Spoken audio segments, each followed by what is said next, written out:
সত্যিকার ভয়ের অনুভূতি পেতে আফনান দ্য হরর ওয়ার্ল্ডের সাথেই থাকুন। দেশ ও দেশের বাইরে যে যেখান থেকে আফনান দ্য হরর ওয়ার্ল্ডের আজকের থার্সডে নাইটের 192তম এপিসোডের সাথে যুক্ত হচ্ছেন বা পরবর্তীতে হবেন, সকলকে জানাচ্ছি শুভেচ্ছা ও ভালোবাসা। আশা করি সবাই ভালো আছেন, সুস্থ আছেন। প্রিয় লিসেনার্স, আজকের এই এপিসোডেও বরাবরের মতো আপনাদের পাঠানো 6টি ঘটনা নিয়ে হাজির হয়েছি। আশা করছি ঘটনাগুলো আপনাদের ভয় শিহরণ জাগাতে সক্ষম হবে ইনশাল্লাহ। আপনাদের জানা বা আপনাদের সাথে ঘটে যাওয়া সত্য ভয়ের ঘটনাগুলো আমাদেরকে লিখে বা রেকর্ড করে afnanthehorrorworldbd@gmail.com এই ইমেল অ্যাড্রেসে ইমেল করতে পারেন। ইমেল অ্যাড্রেসের স্পেলিংটা বলে দিচ্ছি, AFNANTHEHORRORWORLDBD afnanthehorrorworldbd@gmail.com। স্পেলিংটাও আমরা আমাদের ভিডিও ডেসক্রিপশনে দিয়ে রেখেছি, সেখানে গিয়ে স্পেলিংটা চেক করে নিতে পারবেন। আজকের এপিসোডের ঘটনাগুলো কেমন লাগছে তা জানিয়ে এই ভিডিওর কমেন্ট সেকশনে কমেন্ট করতে ভুলবেন না। এছাড়া আমাদের ফেসবুক পেজ আর গ্রুপ রয়েছে আফনান দ্য হরর ওয়ার্ল্ড নামে, সেখানে গিয়েও আপনারা আপনাদের মতামত জানাতে পারেন। এই ভিডিওর লাইক বাটনে প্রেস করতে ভুলবেন না। ভিডিওর লিঙ্কটাও বেশি বেশি করে শেয়ার করে দেবার অনুরোধ করছি, যাতে করে যারা সত্য ভয়ের ঘটনা শুনতে ভালোবাসেন তাদের কাছে আফনান দ্য হরর ওয়ার্ল্ড পৌঁছাতে পারে। তাদের কাছ থেকে আরও অনেক অনেক ঘটনা পেয়ে আমাদের চলার পথটা যেন আল্লাহ তাআলা আরও মসৃণ করে দেন, এই প্রচেষ্টা যেন আমরা সবাই করতে পারি। এই জন্যই মূলত ভিডিওর লিঙ্ক বা এই চ্যানেলের লিঙ্ক বেশি বেশি করে শেয়ার করে দেবার অনুরোধ করি সবসময়। প্রিয় লিসেনার্স, আফনানস বি নামে আমাদের আরও একটি ইউটিউব চ্যানেল রয়েছে। সপ্তাহের রবিবার এবং মঙ্গলবার দুটি এপিসোড আমরা রান করছি। রবিবারে অমীমাংসিত রহস্যের সিজন 2 আর মঙ্গলবার ফিয়ার উইথ টুইস্টে, যেখানে ভয়ের ঘটনা থাকছে আর অমীমাংসিত রহস্যে রহস্যময় এপিসোড থাকছে। তো চলুন প্রিয় লিসেনার্স, আজকের এপিসোডের প্রথম ঘটনায় চলে যাই। প্রথম যে ঘটনাটি আপনাদের সাথে শেয়ার করব, এই ঘটনাটি আমাদেরকে যিনি পাঠিয়েছেন ওনার নাম মোহাম্মদ মাহাদি বিপ্লব। ওনার বাড়ি কুড়িগ্রাম জেলার সদর উপজেলার ভোগডাঙ্গা ইউনিয়নের মাধবরাম গ্রামে। এই মাধবরাম গ্রামের পুরাতন বাস স্ট্যান্ড নামে একটা জায়গা রয়েছে, মূলত এই এলাকারই ঘটনা। ওখান দিয়ে বয়ে গেছে ধরলা নদী। ওনাদের গ্রামের পাশেই দিনের বেলাতে গ্রামের ছেলেরা অনেকেই খেলাধুলা করে, সেখানে মাছ ধরে, গোসল করে। খেলাধুলা করা বলতে নদীর পাশে খেলাধুলা করে, আবার পানিতেও কিন্তু ফুটবল খেলা যায়। পানিতে ফুটবল ফেলে দিয়ে ফুটবল এদিক ওদিক ছুড়ে দেয়, আবার সাঁতরে সেই ফুটবলটা ধরতে হয়। কেউ ডুব সাঁতার দিয়ে ধরে, কেউ এমনিতে সাঁতরে ধরে, এরকম পানিতেও কিন্তু তারা খেলাধুলা করে। তো মাছ ধরার লোকও কিন্তু অভাব নাই। যেখানে পানি কম সেখানে কিন্তু মাছ ধরার একটা আলাদা পদ্ধতি আছে। বিশেষ করে ওই ধরলা নদীর কোনো একটা অংশ দিয়ে পানি যেই জায়গাটাতে ঢুকে পড়েছে, ওখানে কিন্তু মাছও থাকে। তো মানুষ এখানে হাতড়িয়ে মাছ ধরে। হাতড়িয়ে মাছ ধরে বলতে হাত দিয়ে মাছ ধরে আর কি, কাদার মধ্যে। দেখা যাচ্ছে বর্ষার ঠিক পর শীতের দিকে যখন পানি কমে যায়, তখন কিন্তু এই মাছ ধরার পদ্ধতিটা প্রয়োগ করা যায় ভালো করে। তো এমনই একটা সময়, আর সাল 2010 কি 11 সাল, ওই গ্রামে মনোয়ার নামে একটা ছেলে ছিল। তার বয়স 18-19 বা এরকম বয়স ছিল আর কি। তো সে কিন্তু মাছ ধরতো, আর সে মাছ ধরতো রাতের বেলা। দিনের বেলাতে তার কাজ কাম থাকতো। তো রাতের বেলা দেখা যাচ্ছে যে রাত 9টা থেকে 11টা 12টা পর্যন্ত মাছ ধরতো, আবার বাসায় এসে ঘুমিয়ে পড়তো। তো তার মতো কিন্তু আরও বেশ কিছু মানুষজন ছিল, তারও বন্ধুবান্ধব ছিল, তারাও সারাদিন কাজকর্ম করে রাতের বেলা মাছ ধরতো আর কি। কেউ কেউ সেই মাছ বিক্রি করতো, কেউ কেউ নিজের পরিবারের সদস্যদের জন্যই ধরতো। এই মনোয়ারের একটা বদ অভ্যাস ছিল, তা হচ্ছে অহেতুক মজা করা। দেখা যাচ্ছে এমন একটা মজা করছে, মানুষ সেটা সত্যি মনে করে তার কাছে গেছে তাকে সেভ করার জন্য, কিন্তু গিয়ে দেখা গেল সে আসলেই মজা করছে। মানুষজন বিরক্ত হতো। ওই যে ছোটবেলায় আমরা এক ধরনের একটা ঘটনা শুনেছিলাম না, যে এক রাখাল সে তার গরু চড়াতে যেত, মাঝে মাঝে সে চিৎকার করে বলতো বাঘ আসছে, বাঘ আসছে। লোকজন এসে দেখতো কোথায় বাঘ। তো ওই রকমই একটা ব্যাপার। সে বারবার বলতো এই আমি বিপদে পড়ছি রে, পানির নিচ থেকে কে যেন আমাকে টানতেছে রে, আমার পা ধরছে রে, আমার কোমর জড়ায় ধরছে রে, এই আমার হাত টেনে ধরছে রে, তাড়াতাড়ি তোরা এদিকে। তখন কি হতো, লোকজন যখন তার দিকে চলে আসতো, বন্ধু বান্ধবরা চলে আসতো, দেখা গেল সে মজা করতেছে। এরকম সে বেশ কয়েকবার করেছে। এটা যে সে প্রতিদিনই করতো তা না, মানে মাঝে মাঝে করতো সুযোগ বুঝে, যাতে করে সে বললে মানুষ বিশ্বাস করে। প্রতিদিন একই সময় করলে তো মানুষ সেটা ওইভাবে বিশ্বাস করবে না, এই জন্য মাঝে মাঝে করতো। এরকম সে বহুবারই করেছে। প্রত্যেকবারই ধরন কিছুটা হলেও আলাদা ছিল, মানে এক এক ধরনের একটা অ্যাক্টিং সে করতো। মানুষজন বুঝতে পারতো না, মনে করতো সত্যি। গিয়ে দেখা যেত এটা একটা ফেক, একটা মজা ছিল, ফেক ডাকাডাকি ছিল, মানে মিথ্যা ডাকাডাকি ছিল আর কি। এমনই এক রাতের বেলা, রাত তখন যে অনেক তা বলা যাবে না, 10টা 10:30 হবে এরকম একটা সময়। তো ওখানে মাছ ধরছে, ওই হাতড়ে হাতড়ে মাছ ধরছে। সে মাছ মোটামুটি পাচ্ছিল। তো সে যত পানি যেখানে একটু গভীর ওইদিকে যায়, মাছ একটু বেশি পায়। এভাবে সে যাচ্ছে তার সাথে যারা ছিল তার থেকে একটু ডিস্টেন্স হয়ে গেছে। একটু ডিস্টেন্স বলতে যে অনেক ডিস্টেন্স, বিষয়টা এরকম না, হয়তো বা তার থেকে 30-40 ফুট বা আরেকটু বেশি এরকম দূরত্বে চলে আসছে আর কি। হঠাৎ করে সে চিৎকার করে বলতে থাকে, এই কে যেন আমার পা টেনে ধরছে রে, তোরা তাড়াতাড়ি আমাকে বাঁচা। এই যেই বিষয়টা, এটার সাথে তো তার বন্ধু বান্ধবরা আগে থেকে পরিচিত ছিল। ওই দিন আবার সবাই মোটামুটি ভালোই মাছ পাচ্ছিল, অজানা কোনো এক কারণে সবাই মাছ ধরায় ব্যস্ত। তারা একবার তার দিকে তাকালো, তাকিয়ে দেখা গেল যে ও মনে হচ্ছে আস্তে আস্তে পানির নিচে তলিয়ে যাচ্ছে। সবাই চিন্তা করলো যে ওর তো নতুন নতুন অভিনয়ের শেষ নাই, আমাদেরকে বোকা বানানোর জন্য এই কাজগুলো ও প্রতিনিয়তই করে। আজকে আমরা মাছ পাচ্ছি, ওর এই ফালতু কাজে সময় দিব না, ও কতক্ষণ মজা করে দেখি। এদিকে ও তো চিৎকার করছে, এই আমাকে পানির নিচে টেনে নিয়ে গেল রে। তখন দেখা গেল যে ও আস্তে আস্তে পানির নিচে ডুবে যাচ্ছে।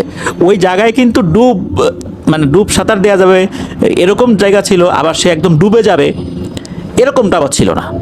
মানে যেখানে ডুব সাঁতার দেওয়া যায় সেখানে পানি কম থাকলেও ডুব সাঁতার দেওয়া যায়, কিন্তু ডুবে যাওয়া এটা তো তার হাইটের থেকেও বেশি পানি হতে হবে এখানে, তো তার হাইট থেকেও বেশি পানি ওখানে ছিল না। কিন্তু দেখা যাচ্ছে সে আস্তে আস্তে মনে হচ্ছে পানির নিচে চলে যাচ্ছে। তো একজন বলে, এই দেখ তো আস্তে আস্তে পানির নিচে চলে যাচ্ছে কিনা। তখন পাশের একজন বলতে, আরে ওর এই সমস্ত ভণ্ডামির সাথে তোরা পরিচিত না, ও মনে হয় আস্তে আস্তে পানির নিচে বসতেছে, হাঁটু ভাঁজ করে আস্তে আস্তে বসতেছে, এই জন্য মনে হচ্ছে ডুবে যাচ্ছে। ও কিছু না, ও একটা আস্ত দুষ্টু, তোরা মাছ ধর। সবসময় তো ওকে এরকমই করতে দেখি। এদিকে ও প্রচণ্ড জোরে চিৎকার করছে, সাধারণত এর আগে ও এরকম চিৎকার করেনি। এরপরে কি হলো, দুইজন আবার কি মনে করে গেল যে আজকে শেষ, আজকে যদি খালি দেখেও মজা করতেছে, আজকে ওর খবর আছে, আজকে ভূত লাগবে না, আমরাই কাদার মধ্যে ওকে গেড়ে রেখে চলে যাব। প্রতিদিন কি পাইছে এগুলা, সবসময় এরকম একটা মজা করে, এগুলো কি মজা করার জিনিস? ওই চিন্তা করে দুইজন আগায় যাচ্ছে। এদিকে আগাতে আগাতে দেখা গেল ওর থুতনি পর্যন্ত পানির নিচে চলে গেছে, নাক বরাবর পানি চলে আসে। ওরা যখন তাকে ধরেছে তখন দেখা গেল যে ওকে মনে হলো কেউ হ্যাঁচকা টানে পানির নিচে দাবিয়ে নিল। এদিকে এই দুজন গিয়ে ওকে আবার খপ করে ধরে ফেলেছে, ধরে উপরে তোলার মানে অনেক চেষ্টা করছে, কিন্তু উপরে তোলার চেষ্টা করলেও দেখা যাচ্ছে যে ওকে তুলতে পারছে না, এবং সত্যিই মনে হচ্ছে ওকে কেউ টেনে নিয়ে যাচ্ছে। এবার টেনে নিয়ে যাচ্ছে অন্যভাবে, মানে মাটির নিচ দিকে না, মনে হচ্ছে ওর দুই পা আর এক দিক থেকে কেউ টেনে নিয়ে যাচ্ছে। অর্থাৎ ও কিন্তু মনে হচ্ছে পানির ভেতরে শুয়ে পড়েছে, উপুর হয়ে শুয়ে পড়েছে, এক পাশ থেকে পা ধরে টানছে। এর মধ্যে ওই দুইজন আবার এই মনোয়ারের দুই হাতও ধরে ফেলে, তা টানাটানি করছে, কিন্তু কোনোভাবেই কাজ হচ্ছে না। এমন টান পড়েছে এই দুইজনও আস্তে আস্তে গভীর পানির দিকে চলে যাচ্ছে। এই দুইজনও চিৎকার চেঁচামেচি শুরু করেছে।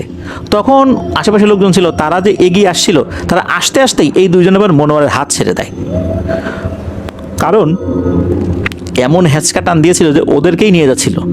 তখন ওরা জীবন বাঁচানোর জন্যই মনোয়ারের হাত ছেড়ে দিয়েছিল, মনোয়ারও তাদেরকে ধরে রাখতে পারেনি। এরপর তারা ওখানে এসে মনোয়ারকে আর খুঁজে পায় না। তারপরও কিছু লোক চিন্তা করেছিল ও মনে হয় এটা নিয়েও কোনো একটা মজা করেছে, সবসময় তো মজা করে। অনেকক্ষণ হয়ে গেল, মনোয়ারের আর কোনো খোঁজ খবর পাওয়া গেল না। তখন মানুষের টনক নড়ল যে ঘটনাটা কি, মনোয়ারের সাথে হলোটা কি। এরপর মনোয়ারের বাড়িতে খোঁজ খবর দেওয়া হলো। তখন তো রাত অনেক ছিল না, লোকজন তখনও অনেকেই জায়গা ছিল। 2010-11 সালের ঘটনা তো, বহুদিন আগের ঘটনা হতো না। ওই গ্রামে ইলেকট্রিসিটি আসছে, তখন তো আলোকিত আছে বিভিন্ন সাইডে, লোকজন তো তখনও ঘুমায় নাই।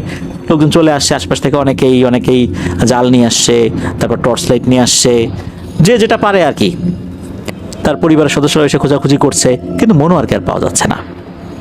1 দিন 2 দিন 3 দিন চলে গেল, মনোয়ারকে আর খুঁজে পাওয়া যায়নি।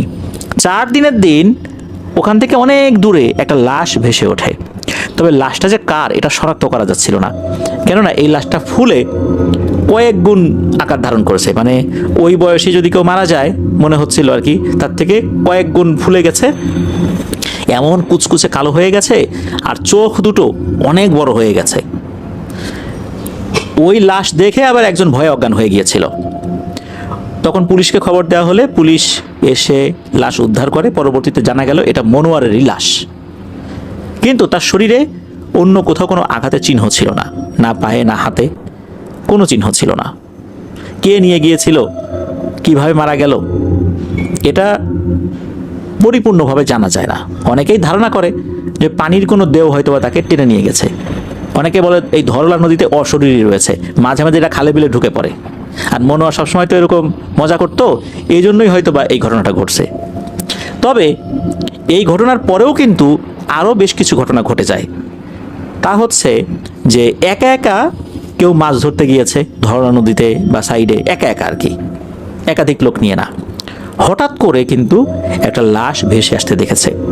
হাতে থাকা আলো যখন ওই লাশের কাছাকাছি ধরেছে, তখন দেখা গেল ওই যে মনোয়ারের লাশটা ফুলে কয়েক গুণ আকার ধারণ করেছিল, ওই লাশটা, যেটাকে দিনের বেলাতে দেখেই কেউ কেউ ভয় অজ্ঞান হয়ে গিয়েছিল। রাতের বেলা যদি ওই লাশটা হঠাৎ করে সামনে চলে আসে, তাহলে কেমন ভয় পাবে।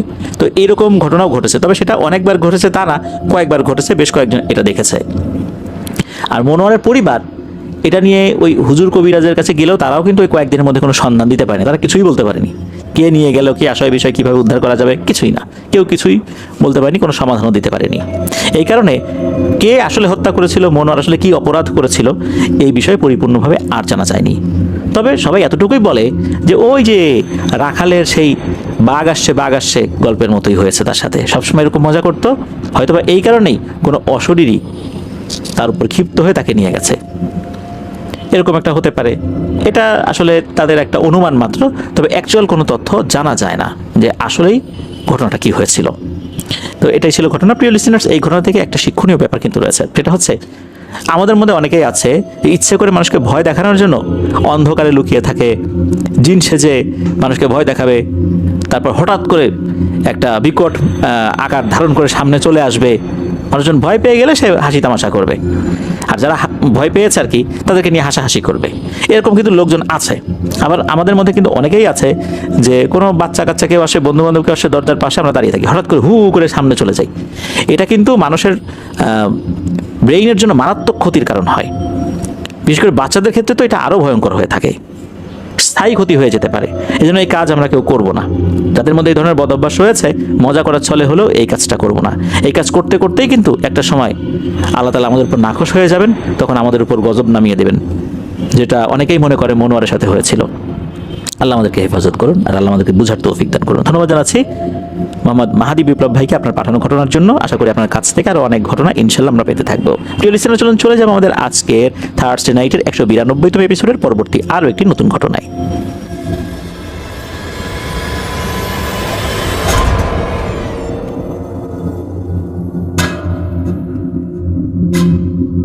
প্রিয় লিসেনার্স, এবারের ঘটনাটি আমরা যার কাছ থেকে পেয়েছি তার নাম আফরিন জাহান। ওনার বাড়ি ব্রাহ্মণবাড়িয়া জেলার বাঞ্ছারামপুর উপজেলার দরিয়া দৌলত গ্রামে। ঘটনাটি ওনার হাজব্যান্ড ফাহাদ ভাইয়ের সাথে ঘটেছিল। এই আফরিন আপুর শ্বশুরবাড়ি হচ্ছে বাঞ্ছারামপুর সদরেই। তো চলুন ঘটনায় চলে যাই। আফরিন আপুর বিয়ে হয়েছে 2022 সালের 30শে সেপ্টেম্বর, আর ঘটনাটি ঘটেছিল 2023 সালে। তো ওই সময় এই যে ফাহাদ ভাই, উনি মার্কেটিংয়ে চাকরি করতেন, তো যার কারণে বাসায় ফেরার টাইম টেবল ঠিক থাকতো না। মাঝে মাঝে কাজের ব্যস্ততা এমন বেড়ে যেত যে টানা কয়েকদিন রাত্রে বাসায় ফিরতে দেরি হবে। এই ধরনের আলামত যখন উনি বুঝতে পারতেন, তখন ওনার স্ত্রীকে মানে আফরিন আপুকে তার বাবার বাড়িতে পাঠিয়ে দিতেন। উনিও 3-4 দিন বাবার বাড়িতে থাকতেন। তাই এইভাবে বেশ কিছুদিন চলছিল। এরই মাঝে একটা সমস্যা দেখা দিল। সেটা হচ্ছে যে যখন এই আফরিন আপু উনি ওনার বাবার বাড়িতে থাকতেন, ঠিক ওই রাতগুলোতে একটা সমস্যা দেখা দেয়। তা হচ্ছে ফাহাদ ভাইয়ের ঘুম রাতের বেলা মাঝে মাঝে ভেঙে যেত, মনে হতো রুমে কেউ আছে। এরপর উনি দেখতে পেতেন যে একটা সাদা ধোঁয়ার মতো কিছু একটা রুমের মধ্যে ঘোরাঘুরি করছে। ঘুরতে ঘুরতে ঘুরতে ঘুরতে বিভিন্ন জায়গায় যায়, ঘরের মধ্যে এই জায়গায় যায়, ওই জায়গায় যায়, খাটের উপর যায়, আলমারির উপরে যায়, ড্রেসিং টেবিলের উপরে যায়। এরকম ঘুরতে ঘুরতে আয়নাটা যেখানে আছে ওই আয়নার মধ্যে ধোঁয়াটা ঢুকে যায়। উনি শুরুর দিকে এটা দেখার পর মনে করেছিলেন হয়তোবা ওনার মনের ভুল। ঘুম থেকে জাগার পর চোখে তো অনেক কিছু স্বাভাবিকভাবে মনে হয় না, হতে পারে এই কারণে হয়েছে। উনি মাঝে মাঝে এটা দেখতেন। শুরুর দিকে বিষয়টা উনি ওনার স্ত্রীকে বলার প্রয়োজন বোধ করেননি। কিছুদিন পর থেকে আরেকটা সমস্যা দেখা দিল। তা হচ্ছে উনি এই ধোঁয়াটাই যে দেখছেন তা না, প্রথম দিকে ওনার ঘুম ভেঙে যেত নূপুরের আওয়াজে। নূপুরের শব্দ কোথা থেকে যেন আসছে। এরপর উনি বুঝতে পারতেন নূপুরের শব্দটা এখন ওনার ঘরের মধ্যে হচ্ছে, ঘরের ভেতরে নূপুর পায়ে কেউ হেঁটে বেড়াচ্ছে। আর তখনই হঠাৎ করে ওই ধোঁয়াটা আবার দেখা দিত। ধোঁয়াটা যেদিকে যায় মনে হচ্ছে নূপুরের শব্দটাও ওদিকেই যাচ্ছে। মানে সে যেই সাইড দিয়ে হাঁটবে ধোঁয়াটাও ওই দিক দিয়েই নড়াচড়া করছে। এরপরে ওই ধোঁয়াটা যখন আয়নার সামনে যেত তখন নূপুরের শব্দটাও থেমে যেত। এরপর যখন ওই ধোঁয়াটা আয়নার মধ্যে ঢুকে যেত নূপুরের শব্দটাও আর হতো না। তো এরকম তো হচ্ছিল, উনি শুরুর দিকে বলেননি, বললে ওনার স্ত্রী ভয় পেতে পারেন। মাঝে মাঝে তো ওনার আসতে দেরি হয়ে যায়। সবসময় দেরির কারণে যে উনি ওনার স্ত্রীর বাবার বাড়িতে পাঠিয়ে দেন বিষয়টা তো এরকমও না। মাঝে মাঝে তো থাকা অবস্থাতে ওনার আসতে দেরি হয়, তখন তো ভয় পেতে পারে। তবে ওনার স্ত্রী মানে এই আফরিন আপু বাসায় থাকা অবস্থায় উনি কিন্তু কিছুই টের পেতেন না, উনি কিছুই দেখতেন না। এক রাতে ঘটে যায় ভয়ঙ্কর আর একটা ঘটনা। তা হচ্ছে ওই রাতে কিন্তু এই আফরিন আপু উনি বাসায় ছিলেন না, উনি ওনার বাবার বাড়িতে ছিলেন। তো অনেক রাত্রে এই ফাহাদ ভাই আসছেন বাসায় আসার পর উনি শুয়ে পড়েছেন। শুয়ে পড়ার পর মাঝ রাতে হঠাৎ করে মনে হচ্ছে ওনার বুকের উপর প্রচণ্ড চাপ অনুভূত হচ্ছে। উনি এক পাশে ফিরে ঘুমানোর চেষ্টা করেন। যখন এক পাশে ফিরেছেন তখন হঠাৎ করে দেখতে পান যে ওনার পাশে কেউ একজন বসে আছে। খাটের উপরে দুই পা সামনের দিকে একটু এগিয়ে দিয়ে খাটের সাথে হেলান দিয়ে হাঁটু ভাঁজ করে কেউ বসে আছে। বোঝাই যাচ্ছে লাল শাড়ি পরা, আর তার পায়ে নূপুর আছে, পায়ে যে আলতা দেয়া আছে এটাও বোঝা যাচ্ছে। রুমে যে ডিম লাইট ছিল এই ডিম লাইটের আলোতে বোঝা যাচ্ছিল। উনি চেহারাটা দেখতে পাচ্ছিলেন না, তবে এটা যে একটা নারী অবয়ব এটা বুঝতে পারছিলেন। উনি যে ঘাড় ঘুরিয়ে চেহারাটা দেখবেন, ওনার শরীরটা অনেকটা অবশ হয়ে গিয়েছিল, উনি সেটা পারছিলেন না। বুকের প্রচণ্ড চাপ অনুভূত হচ্ছিল। উনি চিন্তা করছিলেন যে এটা কি স্বপ্নে দেখলেন নাকি বাস্তবেই দেখলেন। উনি ফিল করলেন এটা উনি বাস্তবেই দেখছেন। তো এরকম কিছুক্ষণ থাকে, এরপরে সব কিছু স্বাভাবিক হয়ে যায়। হঠাৎ করেই ওই অবয়বটা ভ্যানিশ হয়ে যায়। ওনার বুকের উপর থেকেও মনে হচ্ছে চাপটা সরে গেল। উনি তো দোয়া দুরুদ পড়তে থাকেন। এটাও কিন্তু উনি ওনার স্ত্রীকে ওই সময় বলেননি যে এই ঘটনা ঘটছে। এর কয়েকদিন পর এর মধ্যে আবার এই ধরনের সমস্যা হয়নি, ওনার ওয়াইফ আবার আসছে। এরপর এই ফাহাদ ভাই ওনার বেশ কয়েকজন বন্ধুরা চিন্তা করেছেন যে ওনারা চট্টগ্রামের কোনো একটা জায়গায় বেড়াতে যাবেন, আর যেখান থেকে ওনারা উঠবেন একটা মাইক্রোবাস ঠিক করা হয়েছিল, মাইক্রোবাসে উঠবেন। ওই জায়গাটার নাম হচ্ছে উজানচর। তো ওনাদের যেই বাড়ি ওই বাড়ি থেকে ওই উজানচর যেতে হবে। বাঞ্ছারামপুর থেকে উজানচরে যদি যেতে হয় তাহলে 5 থেকে প্রায় 5.5 কিলোমিটার বা এর কিছু কমও হতে পারে, এরকম একটা পথ পাড়ি দিতে হবে। এতটুকু পথের মধ্যে কিন্তু কারো ঘর বাড়ি দেখা যায় না। তো কথা ছিল যে এই যে ফাহাদ ভাই উনি বাইকটা নেবেন, বাইক নিয়ে উজানচরের দিকে রওনা দেবেন। ওই উজানচরে যাবার আগেই একটা জায়গা পড়ে, ওখানে ওনার আর একটা বন্ধু, তার নাম হচ্ছে সজীবকে তুলে নেবেন। এরপর দুজন মিলে উজানচরে যাবেন, সেখান থেকে ওনারা মাইক্রোতে উঠবেন, সেখানে আরও কিছু বন্ধুবান্ধবরা আসবে। তো এরকমই কিন্তু সব কিছু পরিকল্পনা ছিল। তো ওই রাতে উনি ফজরের আজানের আগেই উঠে গেছেন। উঠেই কিন্তু ওনার বন্ধু সজীবকে ফোন দিয়েছেন, আমি কিন্তু উঠে গেছি, তুই রেডি হ, আমি বাইক নিয়ে আসতেছি। তো উনি রেডি হয়ে বাইক নিয়ে রওনা দিয়েছেন। বাইক নিয়ে রওনা দেওয়ার পর ঠিকঠাক মতো উনি ওনার যে বন্ধু সজীব ভাইয়ের ওইখানেও কিন্তু পৌঁছে গেছেন। তো পৌঁছে যাওয়ার পর সজীব ভাইকে নিয়ে যখন ওনারা ওই উজানচরের নির্দিষ্ট জায়গায় আসছিলেন, তো ওই জায়গার এক পাশে কিন্তু মেঘনার শাখা নদী আর এক পাশে ঝোপঝাড় রয়েছে। বাইকের হেডলাইটের আলোয় হঠাৎ করে এই ফাহাদ ভাই দেখতে পেলেন যে আলতা পরা, নূপুর পরা, একটা শাড়ি পরা, ওই শাড়ির পাড় আবার লাল, তবে শাড়িটা সাদা। তো এইরকম একটা শাড়ি পরা মহিলা, চেহারাটা বোঝা যাচ্ছে না, মাথায় ঘোমটা দেওয়া আছে, রাস্তার এক পাশ থেকে অন্য পাশে হেঁটে হেঁটে পার হচ্ছে। মোটরসাইকেলের হেডলাইটের আলোতে দূর থেকে কিন্তু সেটা স্পষ্ট দেখা যাচ্ছে। এটা দেখার পর এই ফাহাদ ভাই তার বন্ধু সজীবকে বলে, সজীব দেখতো এত রাত্রে এখানে মেয়ে আসে কোত্থেকে, তাও আবার এরকম শাড়ি পরা, কোনো বাসার বিয়ের আসর থেকে কি মেয়ে পালিয়ে যাচ্ছে নাকি? না হলে এই সময় তো রাস্তা ক্রস করার কথা না। এই কথা শোনার পর ওই যে সজীব ভাই অর্থাৎ ফাহাদ ভাইয়ের পিছনে যিনি বসে আছেন তার বন্ধু, উনি বলছেন কি রে, কি বলিস, আমি তো কোনো কিছু দেখি না। তখন ফাহাদ ভাই বুঝতে পারলেন যে এই বিষয়টা শুধু উনি একাই দেখছেন। তবে এটা নিয়ে কিন্তু আর ওনার বন্ধু এই যে সজীব তাকে আর কিছু বলেন নাই। উনি মনে মনে দোয়া দুধ পড়তে পড়তে ওই অভাবটাকে পাশ কাটিয়েই চলে আসেন ওই উজানচরের নির্দিষ্ট জায়গায়। তো ওখানে দেখা গেল মাইক্রো ঠিকঠাক মতোই আছে, ওনার বন্ধু বান্ধবরা ইতিমধ্যে চলে আসছেন। কারো আসতে একটু দেরি হয়েছিল, তারপরও নির্দিষ্ট সময় থেকে সামান্য একটু পরেই ওনারা রওনা দিয়ে দিয়েছেন। চট্টগ্রামের যেই জায়গাগুলোতে ঘোরাঘুরি করার কথা ছিল সেখান থেকে ঘোরাঘুরি করে ওনারা আবার ঠিকঠাক মতোই চলে আসেন। বাসায় ফিরতে ফিরতে এই ফাহাদ ভাইয়ের রাত প্রায় 11টার মতো বেজে যায়। তো বাসায় ফিরে ফ্রেশ হয়ে ওনার স্ত্রী এই আফরিন আপুকে কল দিয়েছেন যে আমি ফেরত আসি। তখন অবশ্য আফরিন আপু বাসায় ছিলেন না। এদিকে সারাদিনের একটা মানে যেহেতু জার্নি করেছেন অনেক ক্লান্ত তো লাগবেই, ক্লান্তির কারণে ওনার ঘুম চলে আসে। ঘুমিয়েছেন, কতক্ষণ ঘুমিয়েছেন উনি বলতে পারেন না, তবে ওনার ঘুম ভাঙে ওনার আরেক বন্ধু, মানে এই যে ফাহাদ ভাইয়ের আরেক বন্ধু, তার নাম হচ্ছে সেলিম। এই সেলিম ভাইয়ের পাশের বাসার এক ছোট ভাই, তার নাম হচ্ছে ইফতি, তার ডাকে। এই ইফতিকে উনি খুব ভালো করে চিনতেন। এই ইফতিও কিন্তু ওনাদের সাথেই চট্টগ্রামে ঘুরতে গিয়েছিল। এদিকে এই যে ফাহাদ ভাইদের যে বাড়ি, অর্থাৎ এই আফরিন আপুর শ্বশুর বাড়ি, এটা কিন্তু রাস্তার একদম সাথে দোতলা একটা বাড়ি, দোতলাতে ওনারা থাকতেন আর কি।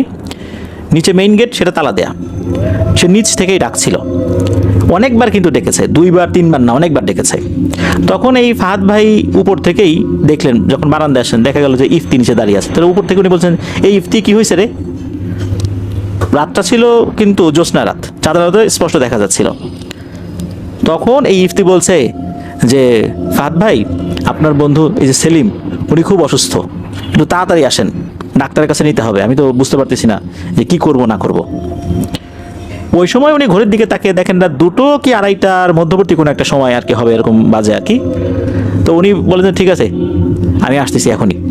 উনি দ্রুত নিচে নামেন, নিচে নেমে বাইকটা বের করে উনি ওই ইফতিকে বলেন যে তুই বাইকে ওঠ।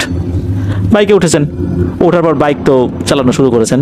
তো এই উজানচরে কাচারি ঘাট নামে একটা জায়গা আছে, তো ওইখানেই হচ্ছে এই সেলিম ভাইদের বাসা। উনি বাইক চালাচ্ছেন, লুকিং গ্লাসে দেখা যাচ্ছে যে এই ইফতি পেছনে চুপ করে বসে আছে।